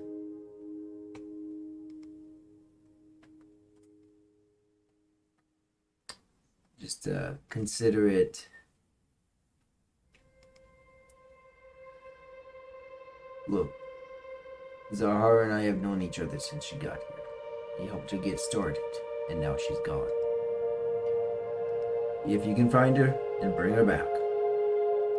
Or whatever, just find out she's safe. That place is yours to use. Thank you, comrade. I appreciate that. I will go grab the rest, and I'll be back here in 5 minutes for your helper to guide the way. I appreciate that. For who to guide what? But you said your helper was gonna bring us down to the bottom of the hill. Oh, yes. I was just coming back to, secure a room so that way we weren't all just coming on you as a group. Gotcha. Just trying to be polite. We should probably talk to Organa before we head out. Well, I'm gonna come back to the group. I'm gonna let them know the information that was said as far as the room. Yes, I do agree that we need to come talk to the Organa, but I think we should do this conversation first, as I think it's a little more of a pressing matter. Sneaky talk, then less sneaky talk. Yes. first we need to have a place that we can have a sneaky talk in. Yes. So that's part of the information I'm relaying, is everything regarding the place at the bottom of the hill for the sneaky talk. Sneaky, sneaky. And the individual that Bram appointed to you, he's ready anytime you are to bring you down to Right. So you all ready now? I am, yeah. Yes. Okay, wonderful. Oh, watch your step. It's a little bit tricky, and watch out. Sometimes there are, wild animals that wander into the city. So just, don't mind them or do, and keep me safe either way. Yeah. And he brings you down to the bottom of the hill, and sure enough, there is a solo building down at the bottom. That is the building that Bram has said that you can use to your regards. With that, just because I know he's not making his normal tips, I toss him a couple silver just as a, hey, thank you. I know this probably doesn't cover what you could have made in tips, but I appreciate the guidance. Oh yes, anytime. Bram must definitely see something in you all. He doesn't typically lend this house out, let alone without any kind of cost. So make yourself comfortable. Megan, thank you, sir. All right, so are we all able to go inside now? If you guys Yeah. want, you have full access to this building. At Okay. any Is there time, food? you have I'm access heading to it. inside. Okay. When we go inside, this is a fully furnished house? Fully furnished for its time era, but yes. Okay. Well, so my question was going to be, there's a kitchen? Okay. Are there pots in the kitchen? There's like, yeah, very, very basic, Ryan's face right now. very basic types of I wonder where pots this is going. and a wood I- stove. Okay. So I'm going to take one of the pots and put it on my head. Okay. It might block them out. When you do this, The vision that just popped in my head is just it's I'm like a not- little kid that It's like, you know, it's like his the mom's D&D version cooking. of tinfoil hats. yeah. Yeah, it's the D&D version of tinfoil. I was hat. originally going to ask if there was tinfoil, and when he said that it was fully furnished for the time, I was like, "There's gonna be no tinfoil." Yeah, no tinfoil. There is a pretty basic pot there. You place it over your head. You know, if you thought Jubilee was a spectacle before, now she's got this pot on top of her head. Jubilee, even this whole time, it's been intermittent. Sometimes you hear it, sometimes it's real soft, just that humming of and you know those words. This song that you recall from a very young age. And a song that, you know, Morin would often visit your parents. And he would sit down as they're talking and he would hum and sing this song to you. I just, by the way, for the record, I just couldn't say hear this. you. Oh, for the record, can I? You got it now? I heard you. I couldn't hear it. Julie looked like she was saying Oh, something. sorry. What'd you say, Rihu? Say, this feels like we're like in an '80s horror movie. By the way, just for the record. What I aspire to do with all of my characters is freak everybody out. That was it. Is there Julie, food in go the ahead fridge? and. There's no fridge. What's that, Rajah? Is there food in the cupboards? There are some dried foods. Being that it's not winter here, a lot of those more fresh produce or fresh meats are going to be sold up at the market where you work. But as far as like more kind of your dried, your beans, things like that, there are other dried foods, even some dried meats that are in here. It And I'm looks sorry like this for- place is often well kept up. For reference, again, how far away from like the town are we, or from the market area? Oh, a good ways. You're kind of on the edge of the city. So the whole city is on a bit of a large hill. The square is the pinnacle at the top, and you're towards the bottom. I'd say it's 100 yards, so 300 yards. I'd say a good 1,000, like a quarter mile. Okay, that helps. Jubilee, make a roll, and make a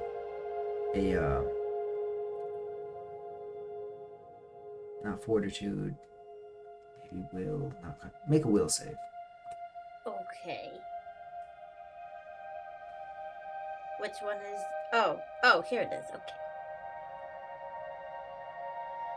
Bad. It's an 8. It's an 8. Okay. As you have the pot on your head,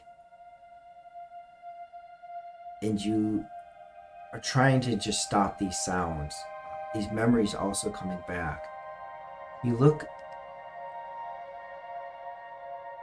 and in one of the corners, it's not very well lit. It's still. The shadows are there. And then it looks like the shadow moves. am going to take one of my daggers and just throw it. You all see this. Suddenly, Jubilee just throws her dagger, hits the wall. What's that about? Sorry, there was someone in the corner, but I guess there wasn't someone in the corner. Oops. Oops. Really, that's what we're gonna say is oops.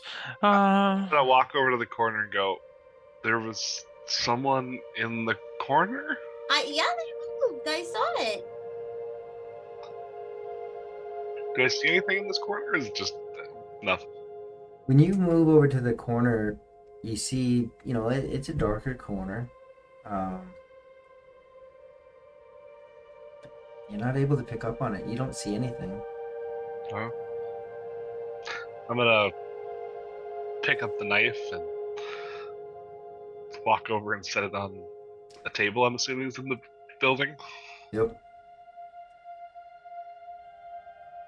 Kind of imagine I don't know if I have a good reference point, but like imagine a house with very basic furnishings, right? You have chairs made of wood, table made of wood, very, very basic type of pots.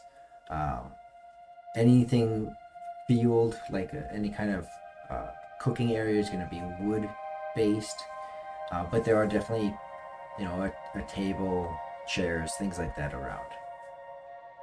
So I'm going to sit down at the table and ask if the rest of the group would join me, just so that we can share all of our information quickly. Oh, is this one of those sharing circles? Are we all going to talk about our feelings? Nope. This is the sneaky talk.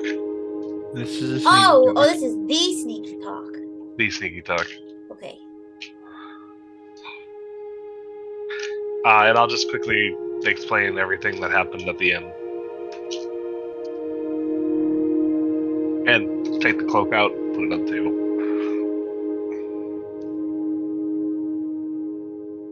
Yeah, so I know whose cloak that is.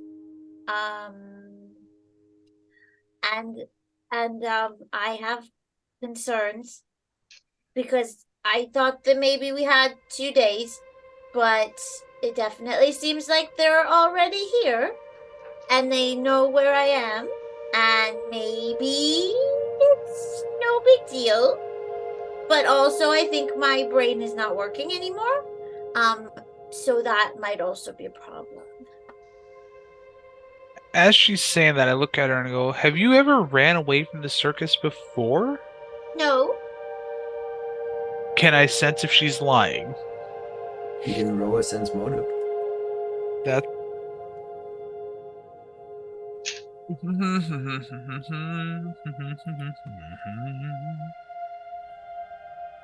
I rolled a 15. It's to whatever degree that Jubilee believes she's being honest. So from where Jubilee is, Taylor, how does he pick up with a 15? Is she she's not lying. I just want to make sure, because I want to see if they've ever had to track you down and find you before. Oh. Just because if you're hearing someone hum what was on the back of the flyer in your head, I want to make sure people aren't putting that in your mind. That is what the pot is for. So that they can't put anything else in there because it blocks out the magic. And Zep speaks up. Actually, I know I'm really kind of still learning the magics. I don't think the pot will do that. I think it actually has to be thicker. But it has to be. And he'll just, fine. You sit back down.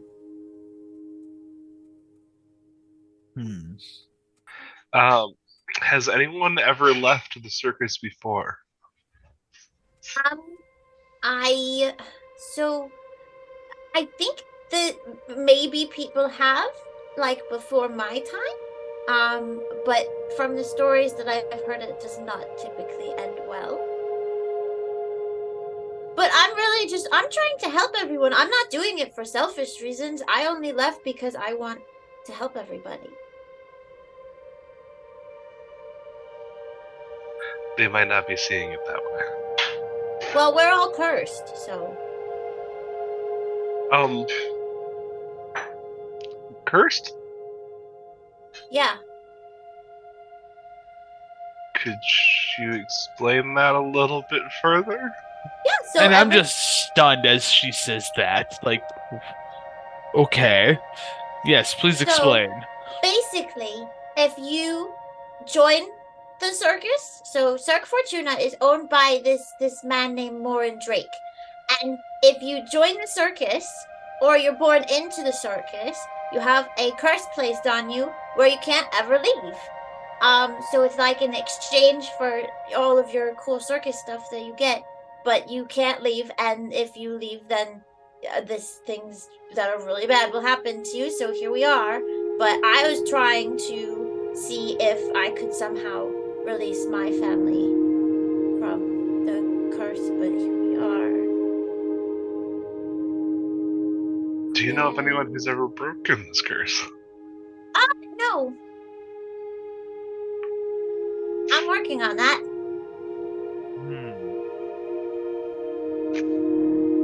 We really didn't do our research before bringing you into this group, did we? Why, you regret it? Not regretting, just would have been good to know. You didn't ask. Is one of your prerequisite questions not like, are you cursed or being hunted? We're learning. It will be now.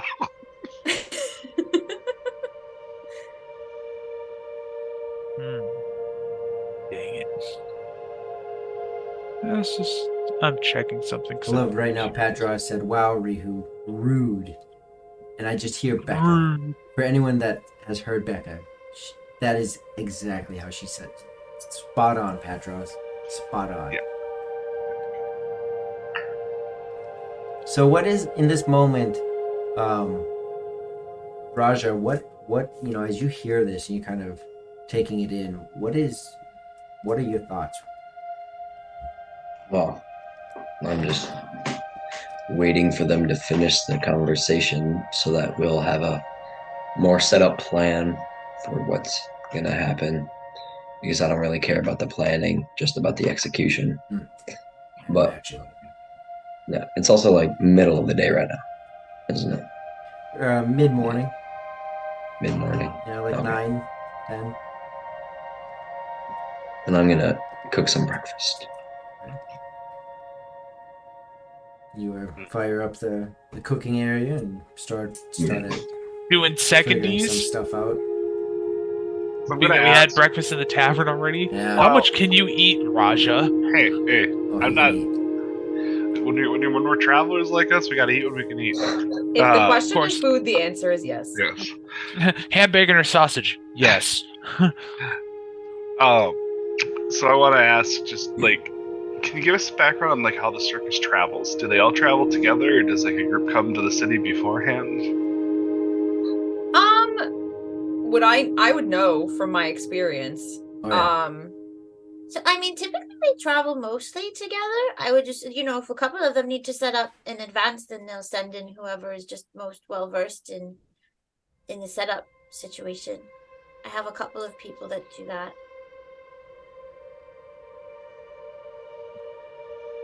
Is it abnormal for that fire-breathing guy to be here already? Or fire-eating? I don't know if it's abnormal, but I'm surprised because typically this would just be set up. So that would usually be Barnaby, I think.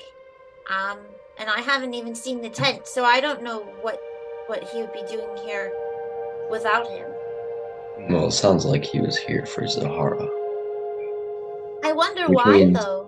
We he have could be someone here covered for- in tattoos already. But Zahara is special. I wonder if they're trying to use her skills for something. And according to what Zahara was saying to you, I may also be on the list. So, with the plan, depending on how it goes, I could always be live bait, but that's kind of dangerous, I would say. Well, I'm also feeling like maybe your suggestion of going to the circus and watching was not really a terrible idea, because then it's almost like hiding in plain sight. Yeah. So if Just- there's How long ago did you leave the circus? It's been a while. I've been traveling for like a couple months now, I think. Couple months. Has the curse done anything? Well, Good. I mean, the issue I haven't like died or been caught or anything. There haven't really been any consequences for me leaving yet. I do feel a little bit funny sometimes. But you know, never anything. Don't look at me like that. I know I'm always kind of funny. You said there's voices in your head, though? Well, yeah, but like that's on a good day and a bad day. On a good day, what are the voices doing? They're pretty nice. They're not really telling me anything terrible, but no one's singing to me.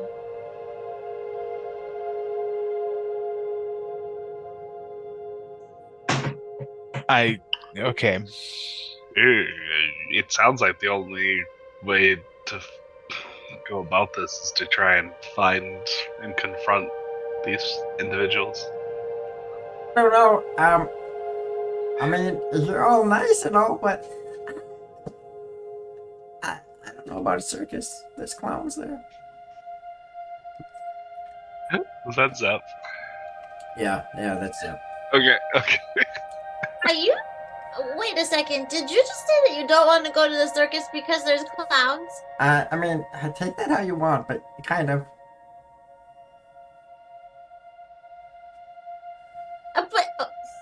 So there's the circus with the clowns, and then there's this circus that is sitting at this table right now that now With a owns a clown. Yeah, What? but there's a lot there. I I guess that's fair. I'm guessing the circus owner is the only one that can lift said curse. I mean, I would think so. But it's possible that he's cursed too, because he's been around like a very long time. So I don't know if like he answers to someone. I don't know if he is the one that has everything going on. I don't know if he's like, maybe he's like some 800 kajillion year old being that has just been cursing circus people for like all of eternity. I don't know. How powerful would you say all these circus people are?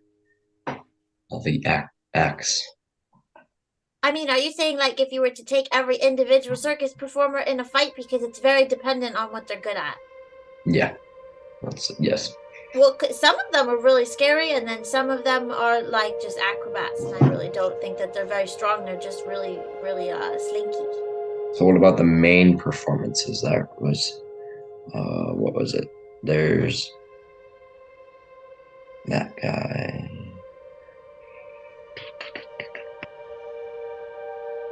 Well, you've got to remember, they're all cursed, but they all have technical abilities that they were then given. So they're strong at some things, and then they're not amazing at other things. It just depends. Yeah. So like the main acts is Jester's Jubilant Jamboree, the Blazing Hellhounds, Spectacular Spine-Chilling Spine Beast, and the Daring Death Defying Nightmare Riders. So I'd assume those are the main acts if those are the ones that are on the flyer. Well, yeah.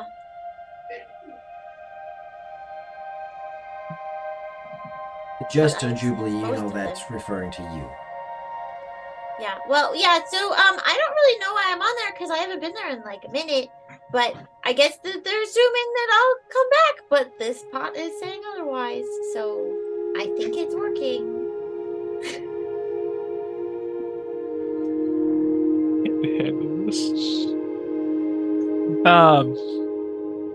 Well, I don't know if we're gonna get any further with this conversation, Rihu, as far as what's needed, because it sounds like in order for Jubilee to live somewhat peacefully, The curse has to be lifted. we have to lift the curse. And part of, like, mean, I don't necessarily have to live peacefully.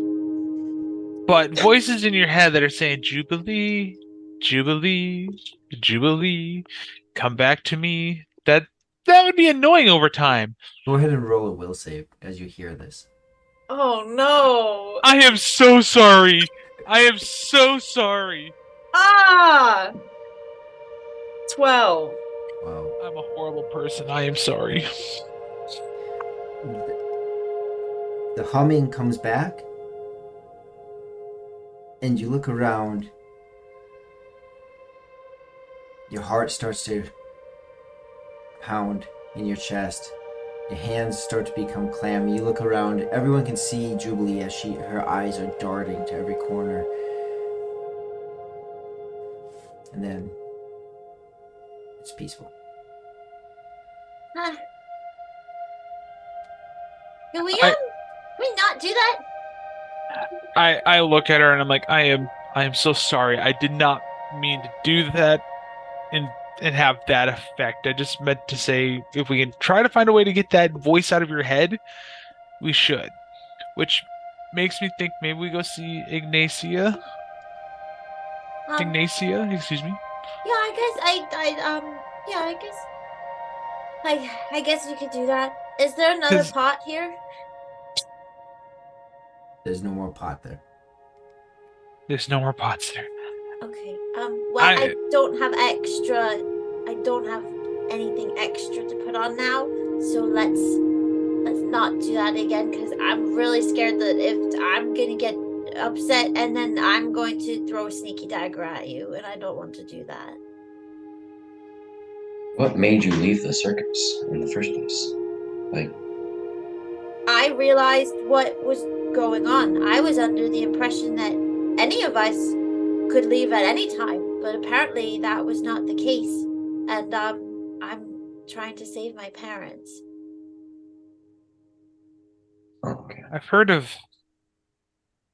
I know when my dad was serving the king and his court and all that, there was regions where he was trying to get rid of forced servitude. And I wonder if there's a way that we could buy that curse to be removed from you.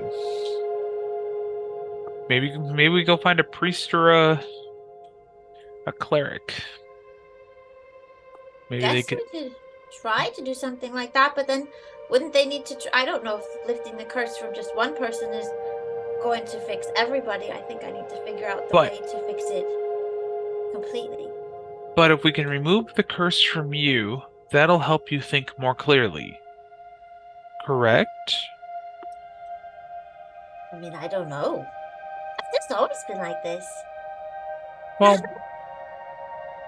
let me do this, Julie. As you guys continue to talk, maybe I can go talk to some of the townspeople, see if we can find a cleric in town or a priest in town, so that way I can just go talk to him. Because I don't think, I try to be a holy man and to serve Epsu, my deity, but he's more towards pure justice and pure good. Not like Palor was in our last town, where he had different motives. So maybe if I can reach out to one of the local priests and just talk to him and get their favor. That's going to be a very interesting conversation, but sure. I'm sure it will, but I will advocate on your behalf. Hey, I just wanted to come and talk to you because my clown friend here is hearing voices. Can we break this curse that makes her absolutely insane? I probably wouldn't be so candid as that. What if, okay, hear me out. You have the floor. Okay, what if we go to some cleric, right? Cool. And then we find a way for me to worship some deity that will then feel really sad for me and just fix all of my problems. Don't think that's the way it typically works with deities. Like, even as I worship Epsu, he grants me strength and will as he sees fit and as I draw closer to him. So, just like a cleric would worship their deity, it may take time for you to come to that standing with But whatever what deity you about- want to worship. So, like in the case of the circus, right? You go and you say, "Hey, I want to like live forever and also have all of these cool powers and be the best circus performer that's ever existed." And then Morin says, "Okay, let's do that." And then that just happens. So can't someone just do that? That's usually what a curse is. In this case, you're trying to counteract the curse. Why does that Which- have to be more complicated? Because typically counteracting curses can take someone that's really strong with their deity. If someone's cursing you, they're probably going to be a sorcerer, and they're going to have a lot of bad juju at their fingertips. Okay. So, but let me go try this while you guys figure out a game plan. What do you guys think, Rihu, Rajah, Zep? Doesn't hurt to try. I'd rather not have to go and fight. I understand. We saw what happened last time I lunged, face first into something. Yeah, It was- you sure did. If it wasn't for you guys, I would not have made it out You alive. sure took a face full of something. Right. Well, I'll head back to town and see if I can talk to the local cleric and priest. So while you head back, what are the rest of you doing? Just kind of relaxing for the moment, or is there anything in particular the three of you want to do? I'm going to check all of the corners. Okay. I'm I'm just gonna go. like walk around the perimeter of the house really quick just to like make sure I know where like all the entrances and exits and such are. Mm-hmm. I'm gonna go chop wood to restock his wood after I'm done cooking. All right. Rajah, you head outside with Rihu. You see where there's a spot where there's some logs that can be chopped and a maul that's set up against the house. Rihu, as you walk around, you notice that in the back area there is a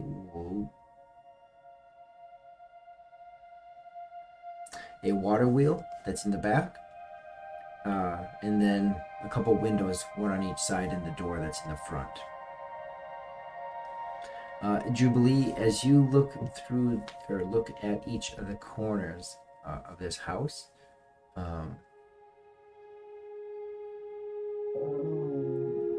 it's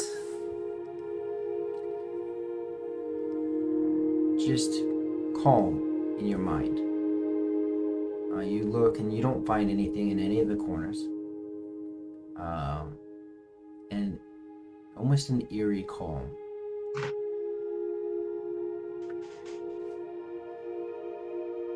I Van, feel go like someone's just listening. Vantalord, as you walk back to the main city, main part of the city, after it being probably a couple hours by this point, you're able to ask around, and you do know that there is a temple of Paylord in this city. And specifically, a couple people you talk to name Olivia. She's a cleric.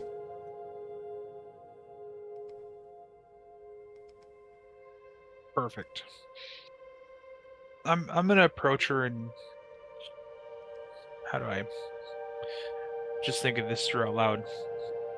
Olivia, I've been looking for a cleric that could potentially help my group. We've got a team member that she's trying to free her mind.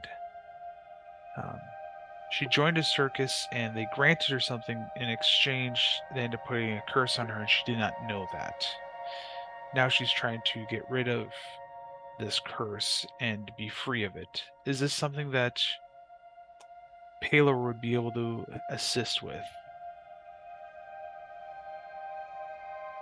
And I'm trying to be very diplomatic as I do this. In the past, one of Father Samuel and Devik's past, he was kind enough to help and I don't want to impose on the will of Palor, but my friend does need some help. You see her thinking and contemplating, and when you walked up to her, you saw, especially for your height, she's about 5'9", close to 6 foot tall. She's got darker skin, braided dark hair, and her clothes are very elegant, clean, and crisp white. You can tell even just by looking at her that she has status within this temple. And as she is thinking about what you've said,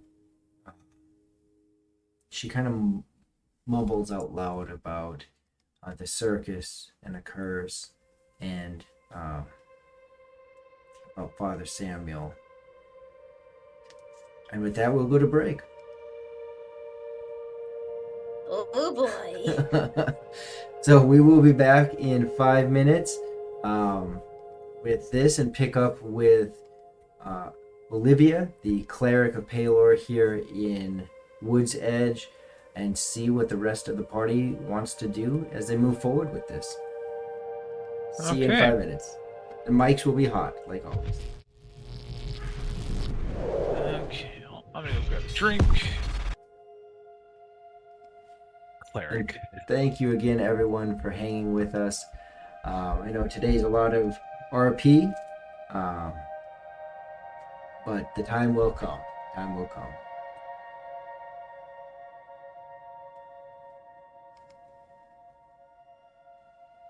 And thank you, Amanda.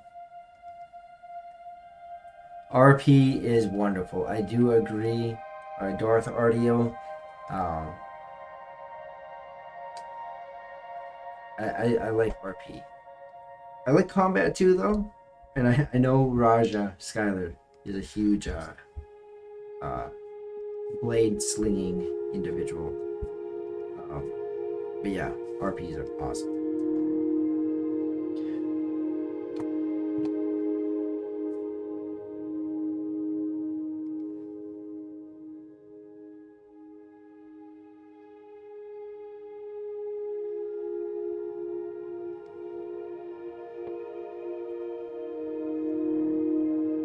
Looks like they stepped away for a moment, but if anyone wants to chat, I am still here for a minute. I'm just going to adjust something and then probably step away for a second when someone else comes back.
The Lord returns.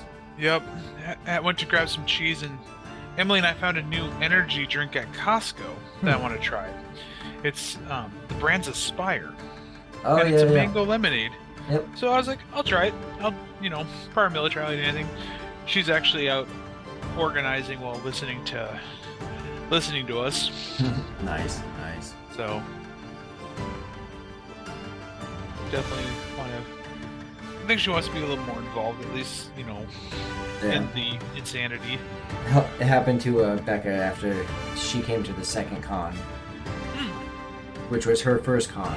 She came, and then she's like, I gotta play. Well, we end up having some interesting conversation, you know, regarding D&D and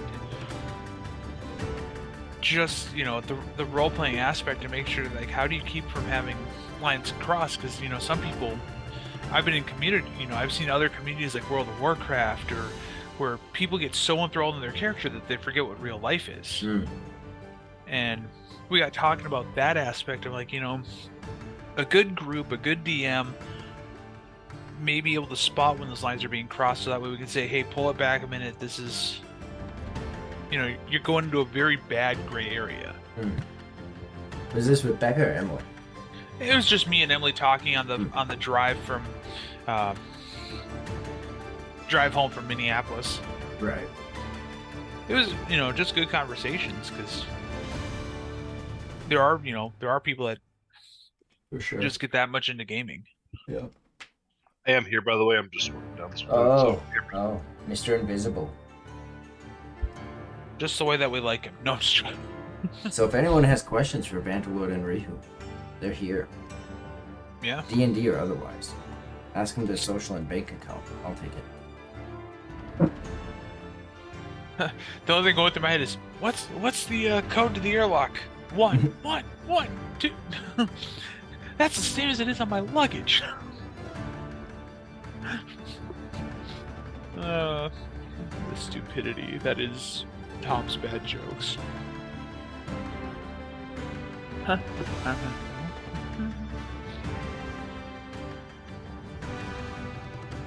we got a new Blackstone grill, and it's pretty sweet. My goal tomorrow is to get my grill ready for the season, so I'm gonna run through some thing of charcoal, get it all heated up, get all the scrapings off from last year, and get it Grilling reseasoned. season, baby. We got some steak, rice, and vegetables. I pulled out 2 pounds of hamburger from the freezer from the cow that we had butchered last year, and we picked up like 3 or 4 different types of brats at Costco. So I figured tomorrow, if I get the grill seasoned and do some burgers for lunch, I've got an entire, I should say, almost like a ritual that I do. I'm very particular about how I get my grill ready. I pull it out and I heat it up and I clean it, and that's that. I like, after I heat it up and get everything burned off, I will actually go through and oil everything with a blend of sesame seed oil, avocado oil, and vegetable oil, so that way things don't stick to it as much. Interesting. Just like you would for seasoning a cast iron skillet, you can actually do that same thing on like charcoal grills. They actually recommend it because it helps keep that all the cast iron from rusting. Interesting. Do we have Rajah also? Are you sitting back on the couch? That's funny. The silence says no. Yeah, there's a couch in that room Balance is golden. that he'll disappear on. Shh. How are you guys liking it so far today? I'm having fun. Jubilee's wild.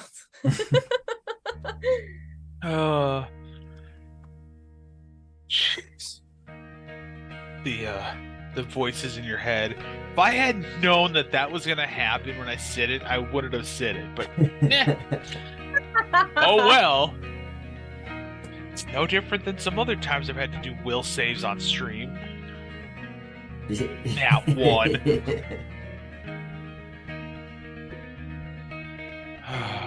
Okay, we will go ahead and come back. And I say I still have an image of a half elf with a pot on her head. Yeah. Rory, I still need the info for Jubilee so I can update the Fall of Red Dawn webpage. So, Taylor, I need your bio. Okay. Yep. that way I can get it updated. So if you go on the Blue Box website, click on Follow Rajah, Yeah, you I can kind of saw see that the there. layout. I'll follow like the format that you have there already. Yeah, if you want, I can just send you for your personal bio, I can send you a list of questions and I can write the bio for you. Otherwise, follow the format. Nothing's too crazy. And then I think I've got your Hero Forge character link, and I will make it transparent like I did for all of our characters. Sweet. Uh-huh. But yeah, and I can, as long as I get in like the next, say, week or two, I can get it updated. So Okay. I just did a big update to the website with the pictures from the con. So like I said, I got a couple updates I need to do, so I might as well bring that in there as well. Yeah, sweet.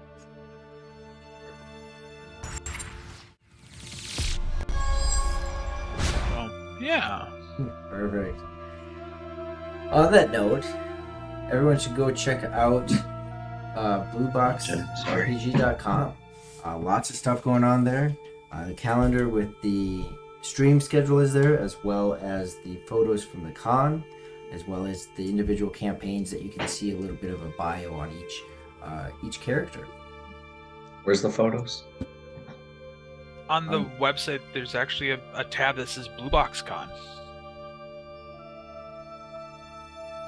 Yep. And it looks like Ryder disappeared, but we will go ahead and start back. Oh, there he is. There he is. Start back with Vandalord as you're speaking with Olivia. She's standing there, and she repeats the things you had said.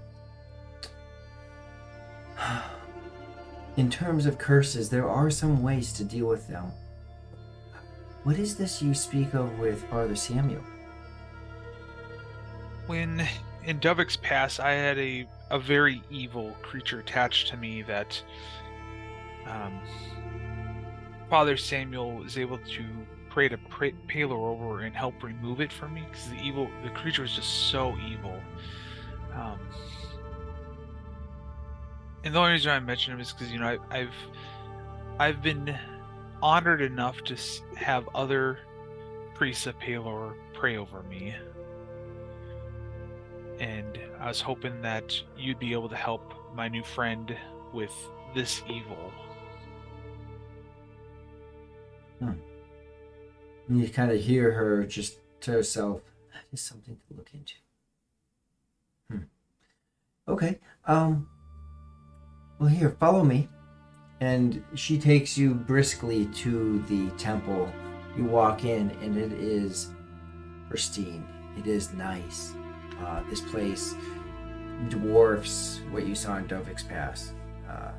The walls are tall. The imagery is exuberant. It's bright. I'm just gonna gasp and say this is one of the most beautiful temples I've been in a very long time. Yes, the light shines bright here. And it shows.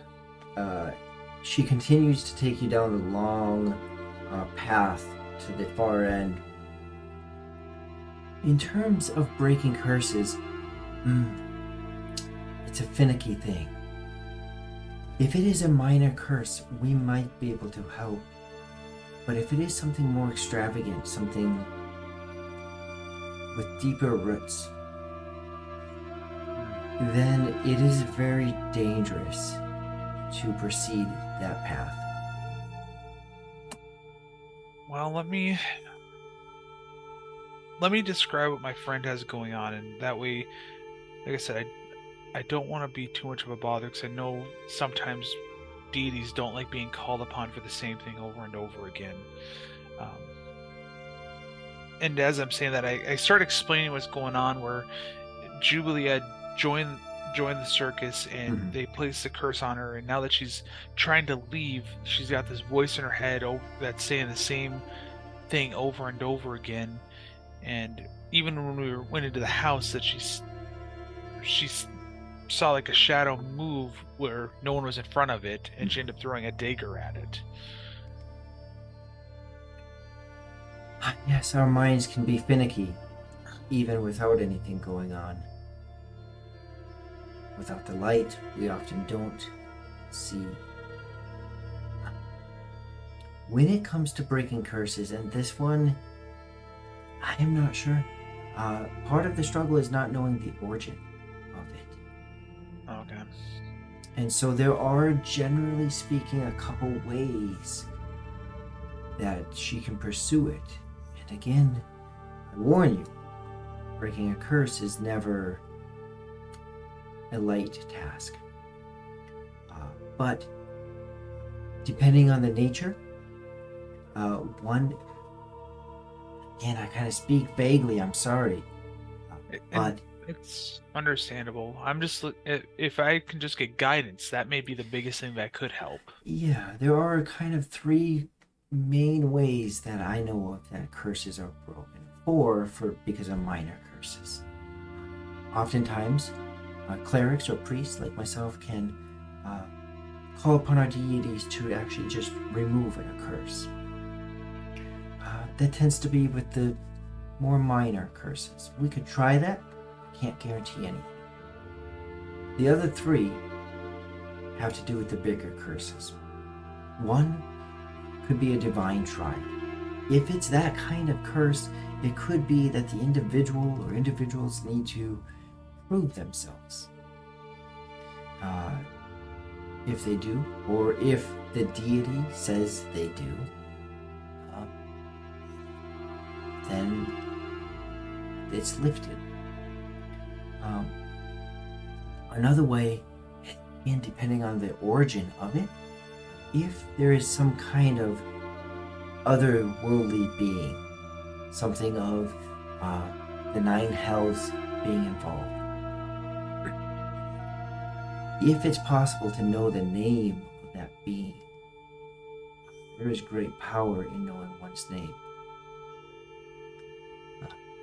So oftentimes, pursuing that route, if that's the origin, that can be helpful.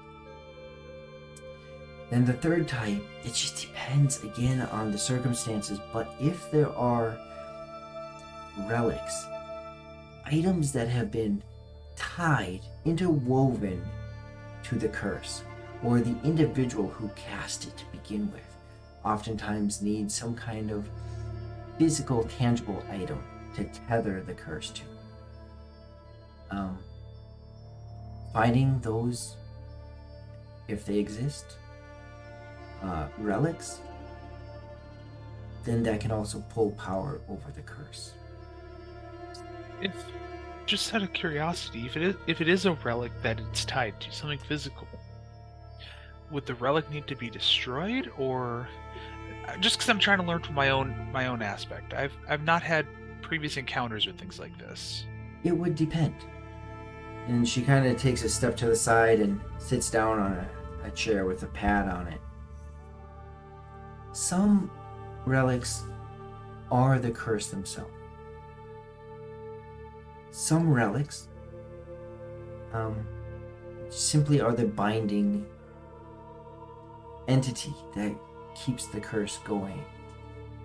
In both those situations, if you're able to break it, yes. Sometimes they're not even able to be broken, and other extreme measures are taken. Other times, the relic isn't meant in a sense of it's like drinking, it's like a snake drinking its own poison. The snake needs its venom to eat, to kill its prey, but if it indulges on its own venom, it dies. Some relics are used even against the own curse that it's bound to.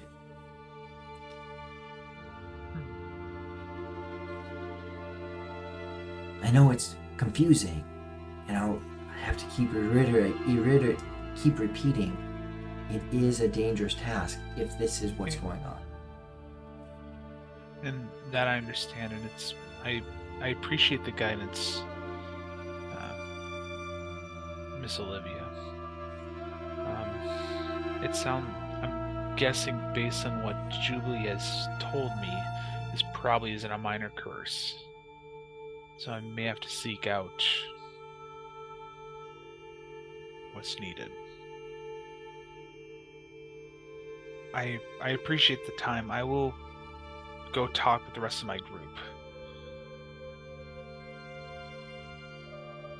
Well, best of luck, and I will be sure to send someone to speak with Father Samuel. I didn't get him in trouble by having him pray over me, did I? Oh, no. If that's what he did, then no, that's what he should do. Okay. Thank you again. And with that, I leave her presence and I start heading back to the group. And yes, the history proof, it sounded good when I was thinking about it, but then I thought about how they bite the mouse and then they eat it. So, yes, they eat the poison. So, yes, they're immune to it. Thank you for saving me from that rabbit hole also. Larry Kingra. That's fantastic. Larry Yeah. King Raw. Larry King Raw. So that makes sense. But you got my point, I hope. Yeah, I know I did. So. Yeah. So you head back to the group. Anything you guys are doing in this time? Or are you just kind of waiting for him? How long, roughly, do we feel like it's been since he left? Probably a good hour. It's a quarter mile up and down each way, plus the conversation and finding her. I think nothing besides just sitting around probably doing some small talk while we were waiting then. I'm gonna be practicing my circus moves. Alright. Actually, if you need help with your circus moves, I can help.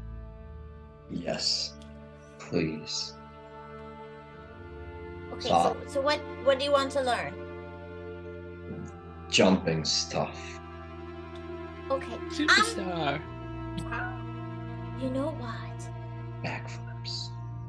Oh, I can teach you how to do a backflip. How tall are you again? 6'4". How tall are the ceilings in here?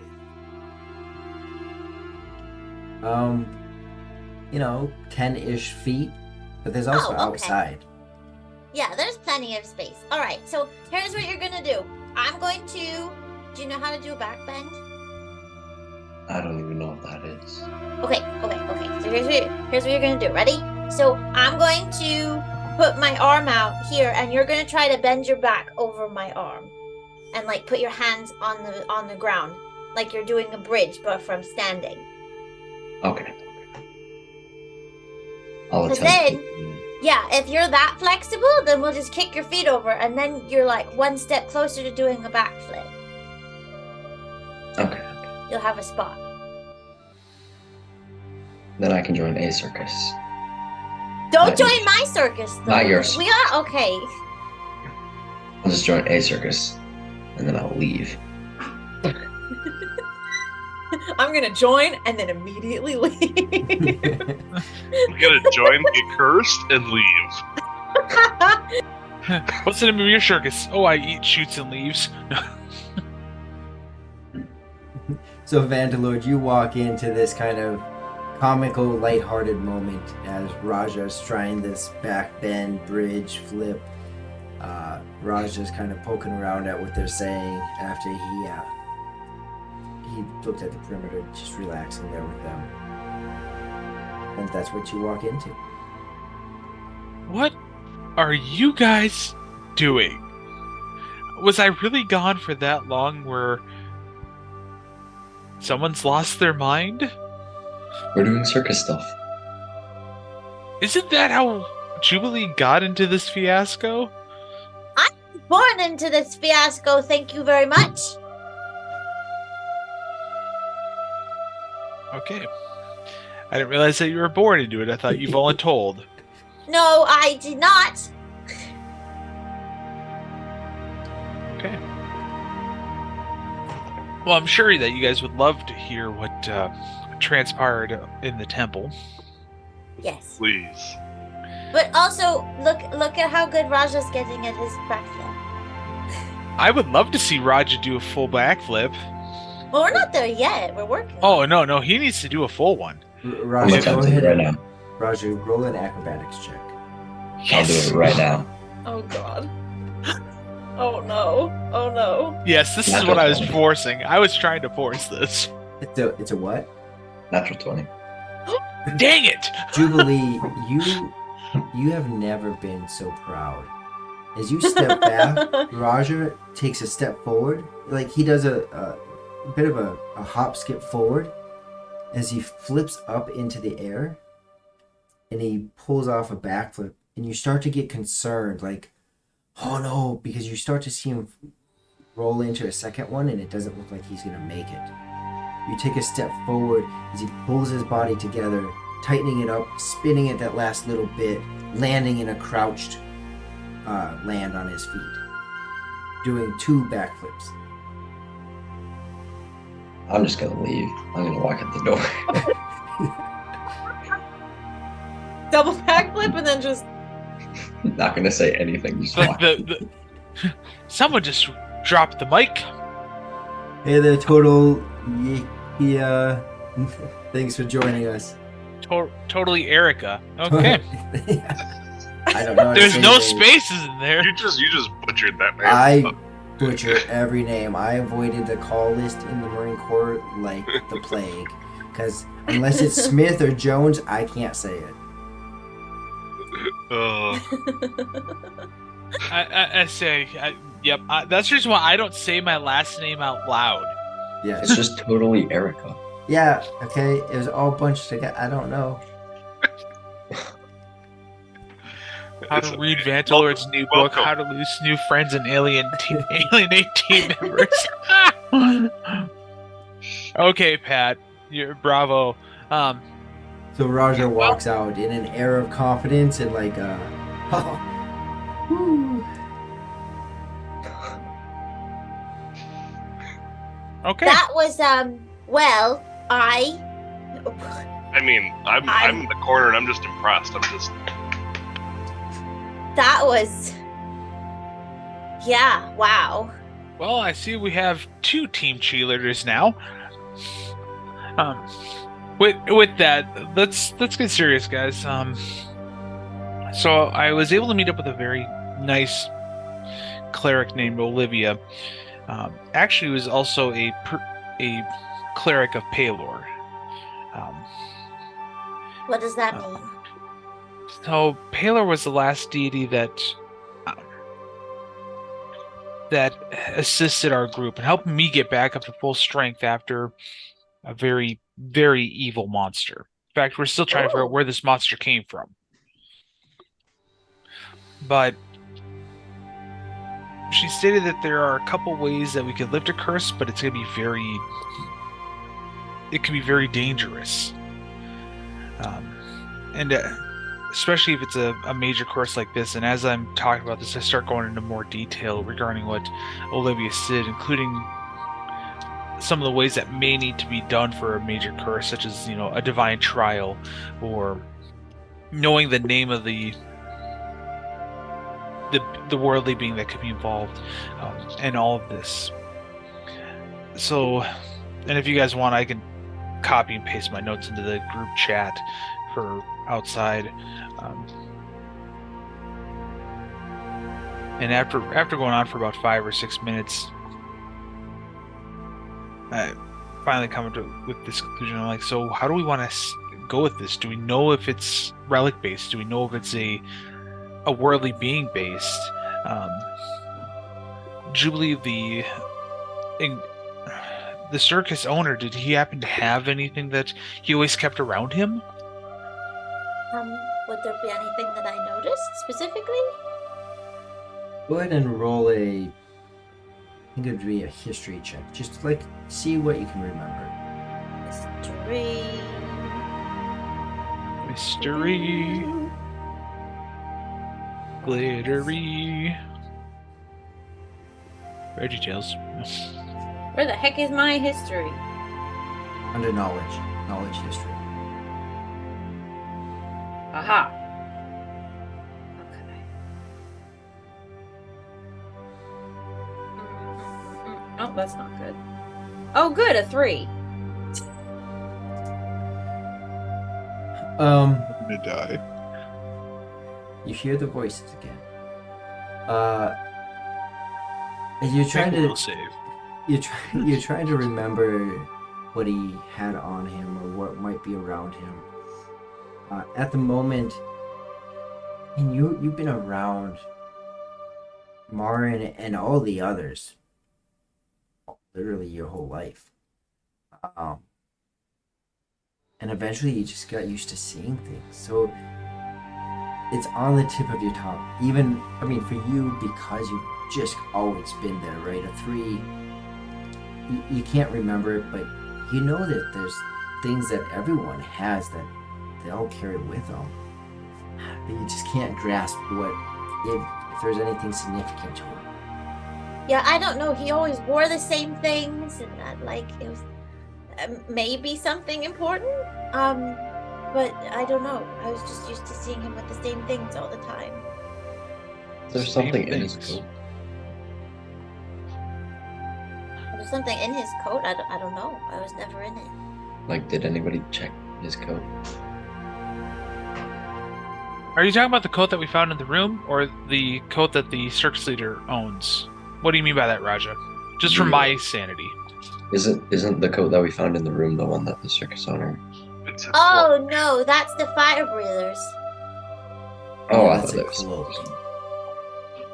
Okay. I never realized how close those were.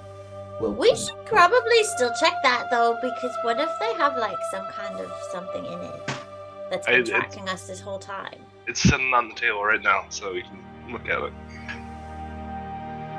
Is this the pot that I have on my head? Is it the kind of pot that has a handle, or is it just like... Okay. Very, very basic. Okay. I was gonna poke it with the handle. Like a but if it stock doesn't- pot. Yeah. Very much. My little buns are holding it up. So it's not As- covering my face. As she's saying that, I'm like, I wonder if there's any charcoal here so that way she could draw something on this pot. Might as well have some fun with it. Oh, that's fun. If you're gonna be wearing it, might as well make it look better. I guess I'll go over and start moving the cloak around to see if there's anything on it. Okay. As you do, it's kind of bunched up when handed to you and shown to you, and you flip it to the other side, and you see these glimmers of what looks like flames. So when you actually open it up and shake it, you see this illusion of flame shimmer across it. You feel it, and it is just the way the fabric is made. Jubilee, you recognize this. It's just more confirmation that it was Ignatius' cloak. Very familiar imagery when he was out breathing flames, seeing his cloak light up and shimmer in the light of the flames. Go ahead and roll another knowledge history check. Me? Yeah. Okay. As she's doing Ooh, that, 18. oh, never mind. I'll let you do your thing. Then I'm gonna ask a question. Seeing that brings back a lot of nostalgia, right? For all that you remember of the circus, there's still the other people that are there, and the nostalgia of those moments. It's not so much that you remember Morin having a particular item on him. He always has his coat or his staff, his particular staff with a crystal ball at the top.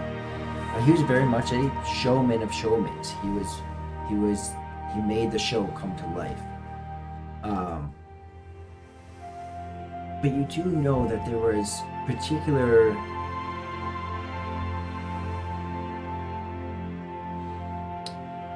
there was a statue that always had, he was very meticulous about the statue being set up in the center of the circus.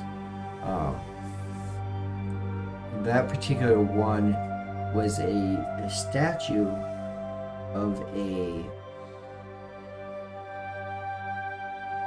kind of like a a knight or of some kind of brave warrior, often portrayed in the circus when dealing with the different beasts and animals. Hey. But what stands out to you is just the Meticulousness? The particular? yeah, I was not wanting to say particular, but the meticulous. Okay. Okay. And I was getting stuck on both those words, but the meticulous way that he would demand that this statue be set up.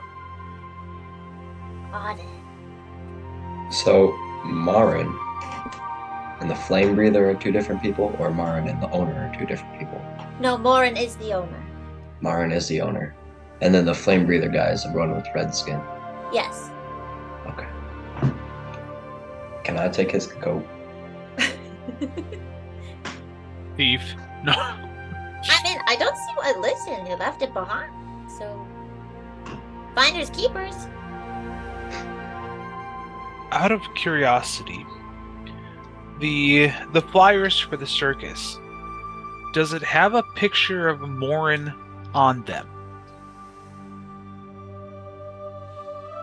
Because if he's the one that owns the circus and he's the one that puts the curses on the people, I want to see if there's a picture of him to see if Julie recognizes anything that he always is wearing, such as a necklace, a special ring. I hope you see where I'm going with this. I'll relay the information to them about the statue. So there was something that he was always very particular about. Statue. Do you happen to know what type of statue that is made of? Is it something like, was it stone? Was it bronze? Maybe iron? Was it extremely ridiculously heavy? Well, I never personally touched it. But did it look like it was like a stone statue, or it's like a bronze statue? Does it look like almost like a trophy, or is it? Hey, you're catching on to what I'm thinking. Catching what I'm throwing? Picking up what you're putting down. It's really easy to catch what I throw. It's a slow pitch. It's I a hear my stone wife's statue. Stones. Oh, good. Okay, so next time we see it, you can lick it. Right? Isn't that something that you do? Some dwarves will lick stone to figure out what type of minerals are in there to see if it's mineable. But that's usually in hills and mountains. Oh. So you're not going to lick it? Probably not. Because when Olivia was talking about it, she goes that some curses maybe they may be bound to a relic. Okay. So that brings up the question: is that statue did it look like it was extremely old and well worn, or did he keep it in as good a shape as possible? I mean, he was very particular about how it was set up, so he kept it very clean. It was very specifically placed. He would get very angry, actually. That makes me wonder if that is what we're looking for to break said curse. Anyone that joined the circus, did you ever see him when people came to join the circus? Was that statue in the same room or vicinity as the people that volunteered, that came or were born into it? Do you happen to remember? I mean, I don't really know, because I was born into it. I was just raised there. So anyone knew it was like a private meeting that he would have with them. Okay, what I should be saying is, when the circus was not going on, where was the statue kept? Was it kept in his office?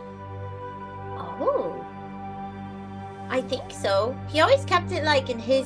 So the way that the circus was set up is like, you know, when circuses come into town and everyone kind of has their own carts and tents and things, and then there's the one big one that everyone performs in. So he had his own separate one. Yep.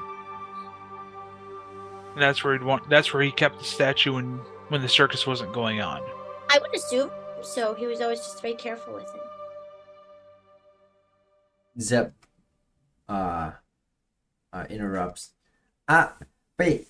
Everything's on the flyer though, right? Isn't all the information on the flyer? Should we look at that? It's in 2 days? It's probably a good idea to actually read the flyer that we've been carrying around this whole time. Rajah said something about different events going on.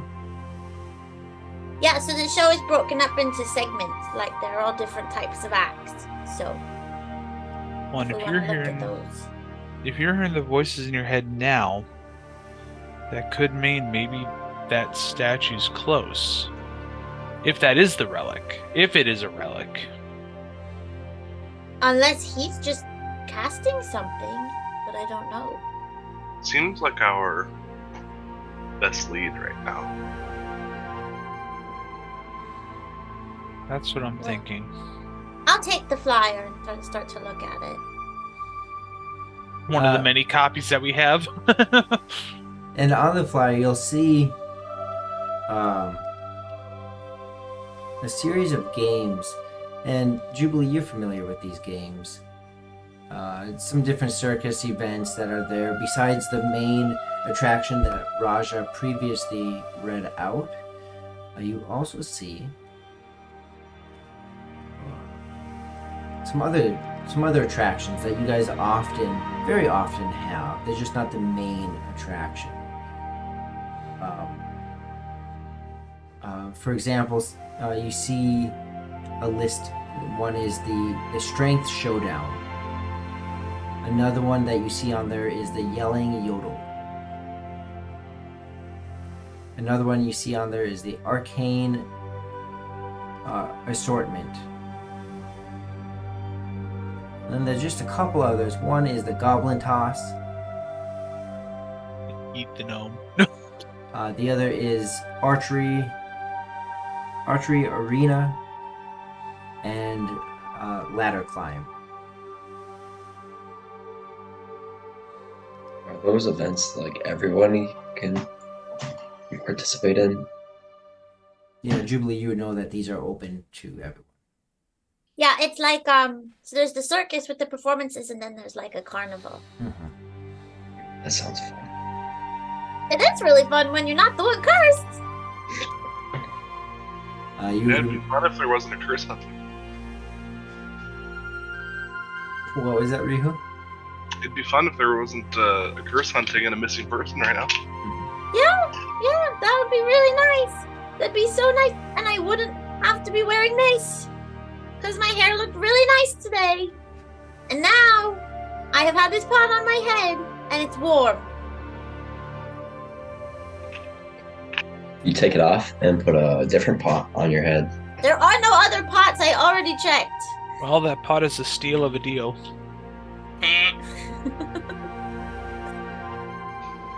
Oh.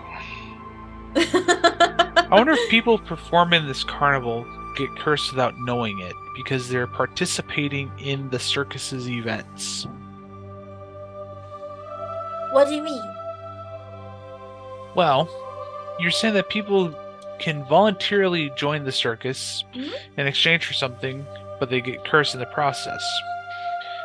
If the circus came into town 2 or 3 days before and started doing this carnival, and people voluntarily participated in the events, could they be having the curse placed on them without them knowing? I'm not really sure because if you're born into it, it's just placed on you when you're really young. I've always had this, I believe. But from what my parents have told me, or at least what I've learned, is they both joined as adults. So they went together, and then really one kind of got tricked into thinking that the other one was going to be killed, and then the other one was tricked into that the other one was going to be killed. So it was they were both forced to sell their souls at the same time to save the other one, even though no one was actually going to die to begin with. Okay. Is there any markings or any proof of the curse other than, Just knowing that we're cursed. yeah. I mean, other than if I get too far, I do feel kind of funny sometimes. But other than that, I don't really. No, I don't think I'm like branded or anything. Correct, Jubilee. You don't have any particular markings on yourself. You don't recall any on anyone else. Be kind of hard to tell on the tattooed person. But you can't think of any, and you know largely that the majority of people don't even have the awareness that you do on this. Oh. There's rumors, kind of whispers that go around, but they're quickly snuffed out. The extent of knowledge that you and your folks have is on the higher end. Most people don't have that much. Yeah, I think most people think that they are just a part of it and they can leave whatever they want, but they've been, treated well enough where they don't want to necessarily. Right. So it's something that they're offered. It's not just, oh, you participated in this, you're just gonna get it. Okay. Yeah, you sign up for it pretty much. So if you're treated well, then why would you want to leave? Because knowing that I'd be forced to perform forever against my will is not really the way I want to live, I don't think. That's fair. He's not as nice as everybody thinks he is. Well, and I'm guessing, out of curiosity, on the front of the flyer, does it have a picture of the statue? Is it just drawings of every other event, not the statue itself? Yeah, there's a few things that you see on the front, along with the major events, those minor events that the carnival events that I just read off to you. You do see some imagery. Again, along the border of it, you see this decorative pattern, these different images, symbols that are kind of border it. You see it's just a repetitive pattern. And then you do see, you don't see a picture of him. There's no imagery of him. But you do see a couple of the events that are illustrated. One of them is of the glass house, or not the glass house, the House of Mirrors is one of the illustrations on there. You do see the statues, kind of the pinnacle, the center of the page, with the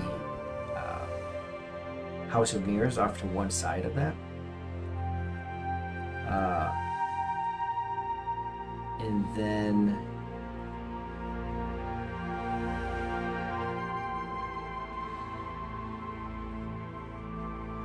sorry, 1 second.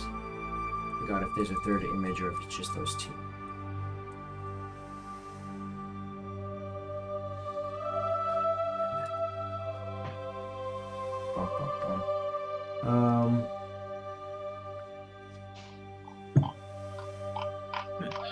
How good are you live in your house? I'm a bum bum bum. No.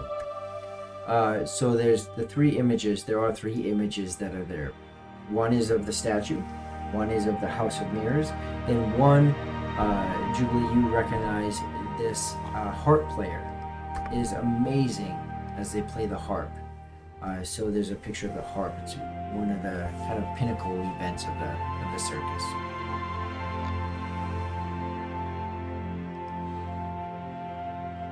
Okay. As I'm looking at this, I'm guessing it's a hand drawn, so it probably doesn't have all the details of the statue. So never mind, that brings up that train of thought.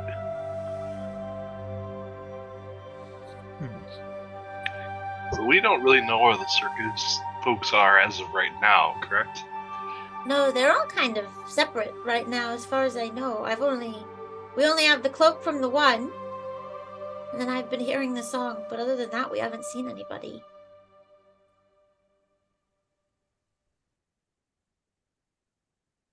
I think we go exploring. Let's see if we can find where people will be coming in from, because I want to get a good look at the statue up front, and It's not here yet, right? Correct. It On the depends. flyer, it's two days until the circus is here. Yeah, so if Morin's not here yet, then that probably won't be either. one of And those. honestly, after seeing that somebody was, again, unknown, missing from this situation, that's a little concerning. Of just going out and about. I think we're very safe right now where we're at because of, first off, it's a place that's not where people typically stay, and nobody knows we're here except for the innkeeper. You say that nobody knows that we're here, but also I thought I saw somebody sitting in the corner, and also I've been hearing the song in my head intermittently. So, either I'm totally losing it, or someone is like scrying on me or something. Well, Rory, out of curiosity, what time is it in game right now? Is it like mid-morning yet? Well, then put It was you. mid-morning when you went up to see the cleric, so like early afternoon. Well, guys, maybe we'd go this route. If it puts your mind at ease, if I were to take a nap this afternoon, I should have the stamina to keep watch over the night. Just to make sure that no one does come down. Okay. And it could either be me sitting down in this room or even standing guard outside. But I gotta be honest, the more I hear about this, the little more nerve-wracking it is, considering, you know, that those two individuals were literally staying in the same inn as us. Agreed. Right down the hall. Agreed.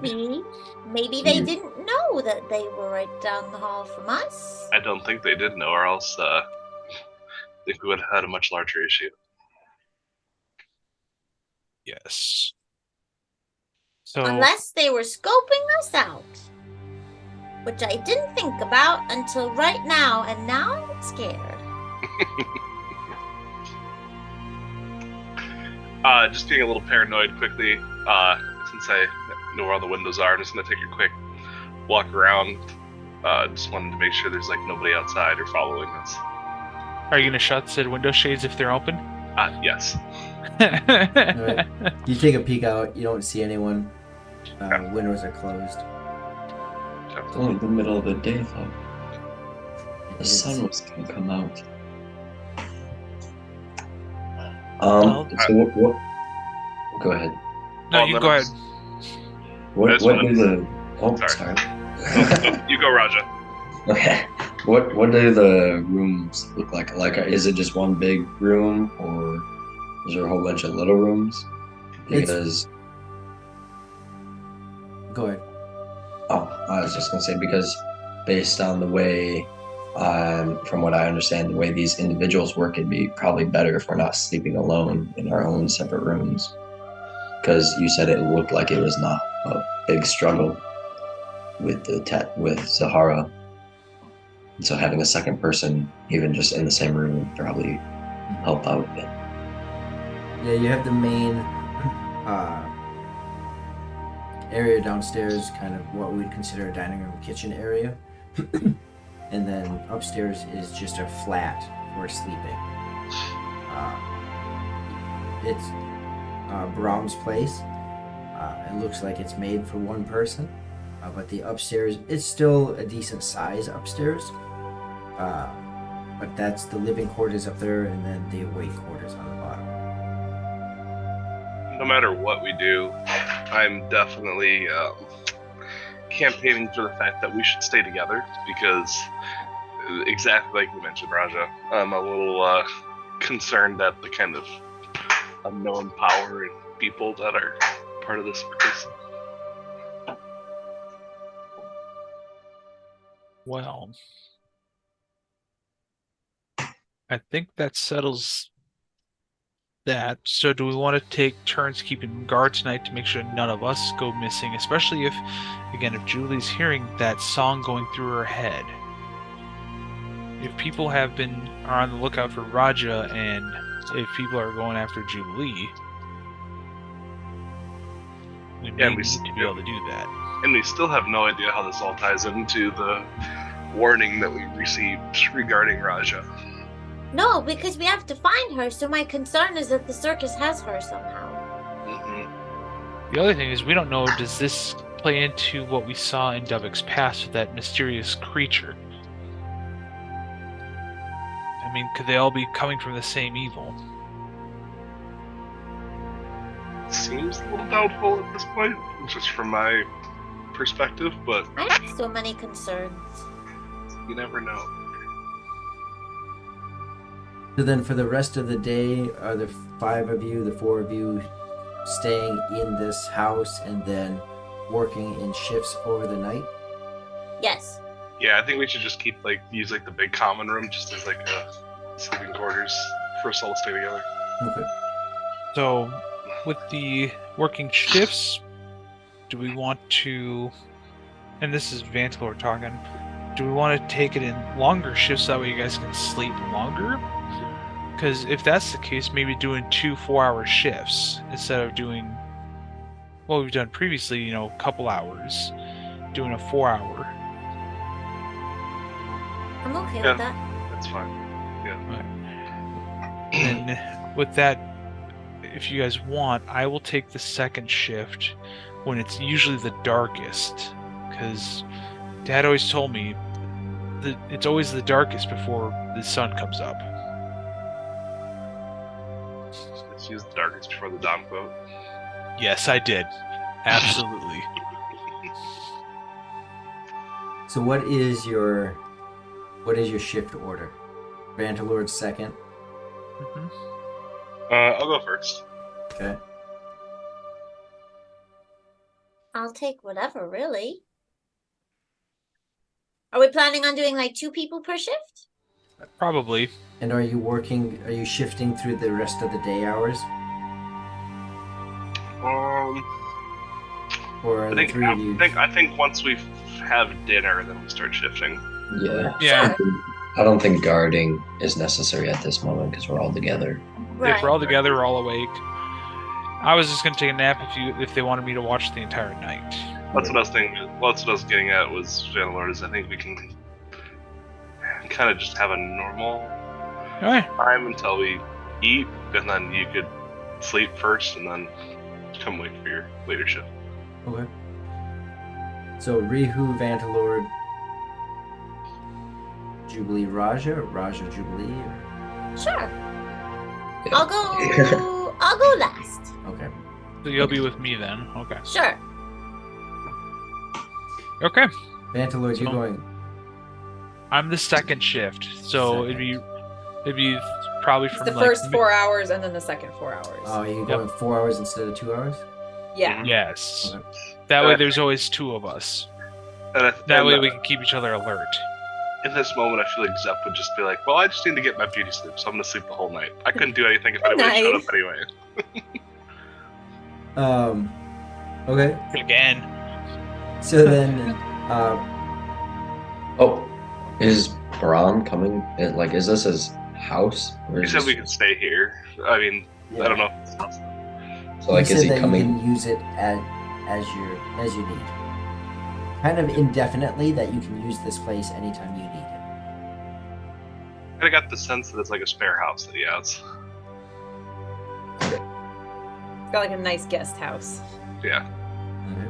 So Rajah and Rihu, if I got that right, you guys are going first. Correct. Go ahead. Ugh. I don't know if you can hear that on mine. I heard just a small tidbit of it. Yeah, smoke detector. Someone must be cooking. The 2 of you go ahead and roll a d20. Okay. Just making enchilada stuff. Just no. Yeah. Nothing just roll a added to it? d20. Yeah. I rolled a 5. I rolled an 8. Okay. We're all gonna die. And now Jubilee and Vantilord, go ahead and roll yours.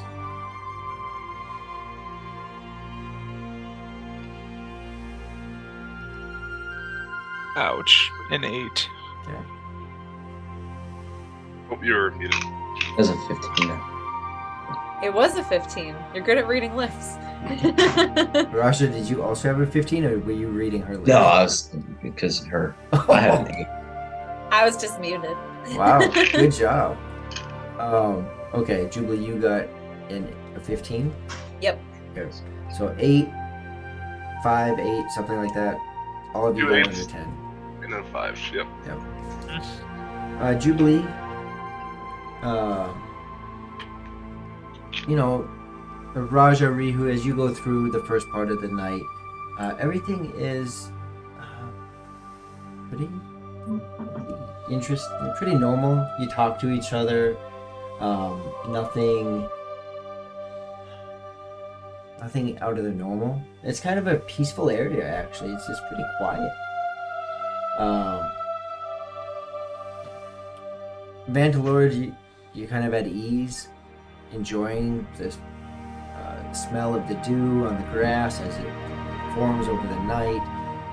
You kind of get distracted off into just the nature of everything.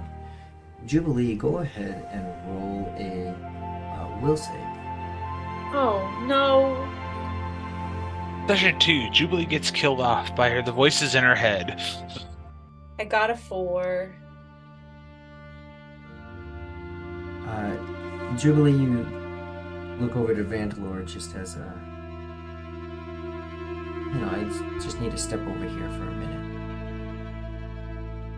Like, you just get this feeling like you just need to step to the other side of the building. Nothing alerting, no sounds, or just curiosity. You get the feeling you need to step around the building, and as you do, I'll be right back. As she says that, do I sense anything weird? no, everything seems normal to you, That's- Vantalord. Jubilee, you step around the corner, and as you do, you see standing there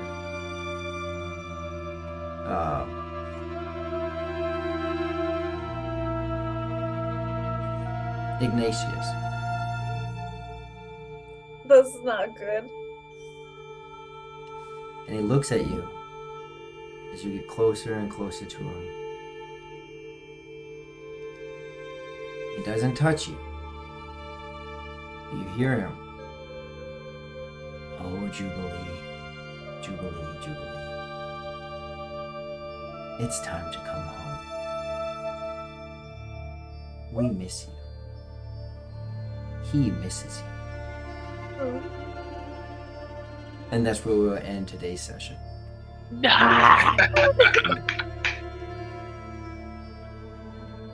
He just wants us to go back. That was a good cliffhanger. Panic! Thank God we're playing next week. I don't want to wait. So with that, we will go ahead and go through for Stream MVP. Again, I want to thank everyone for staying with us today, joining us.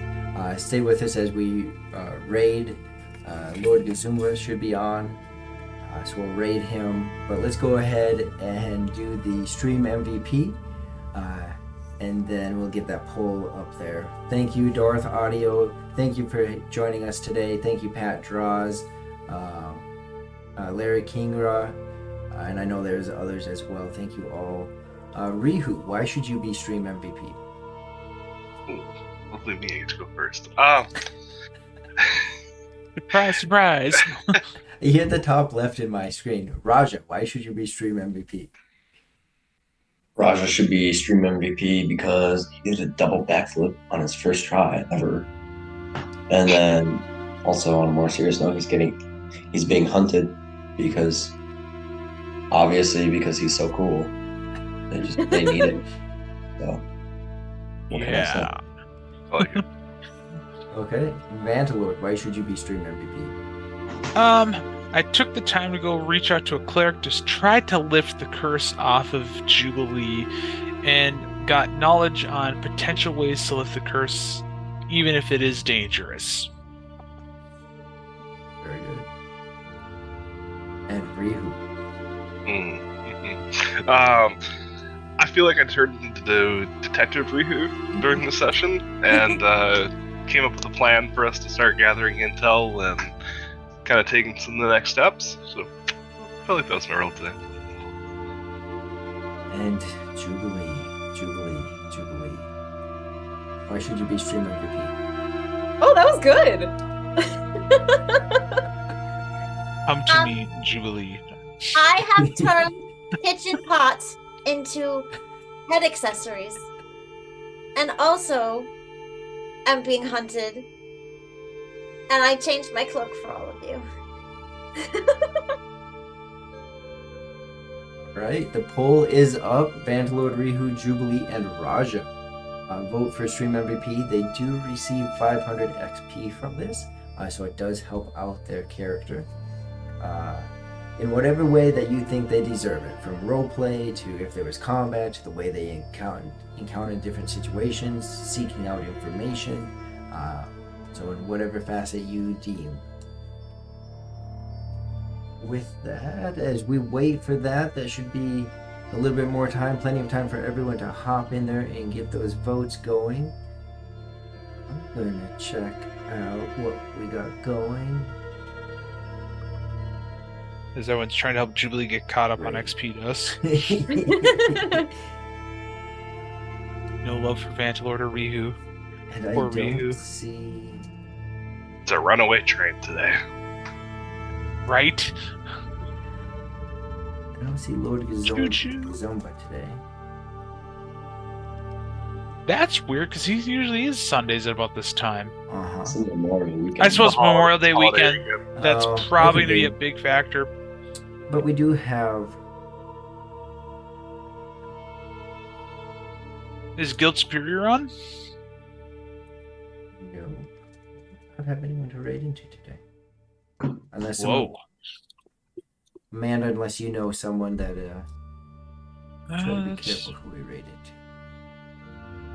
Hey, that's a very good point from the chat. That Pat draws should be in the MVP discussion for the berry. Manilows. Barry Manilows. That was good. That was... Let's take a quick peek. What is even Would a be- man? Oh my, I got a vote. Hey.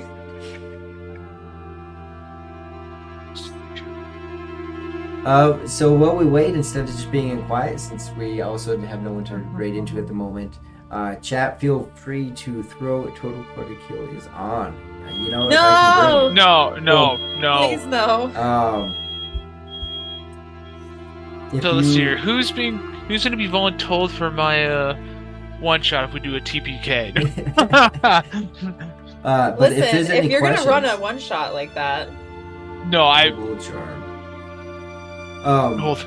But yeah, if there's any questions while we wait for the stream MVP, if chat wants to throw something, take like a 2-minute fireside right now. For any of the players, if you got any questions. Was there no giveaway today? There's No, there giveaway wasn't. today.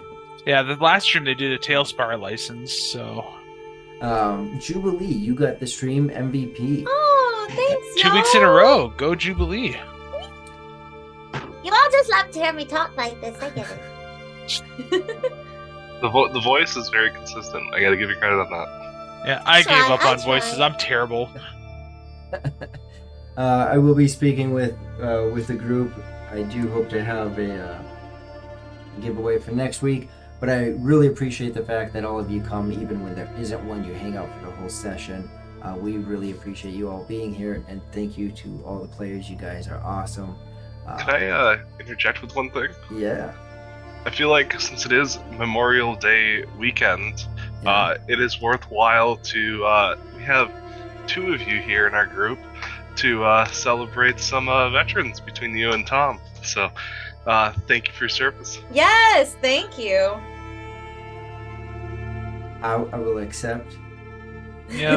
and not correct that that's Veterans Day and this is Yeah. No, still, It's still the sentiment is there. yeah, But I yes. appreciate the It's a similar sentiment. feeling. It's a similar feeling. Yes. I hope I get another 60 days before that, but 60 years. But yes, thank you. Yes. Thank you for the sentiment. Hey, I had to put you guys on the spot. Sorry about that. Yeah, I figured.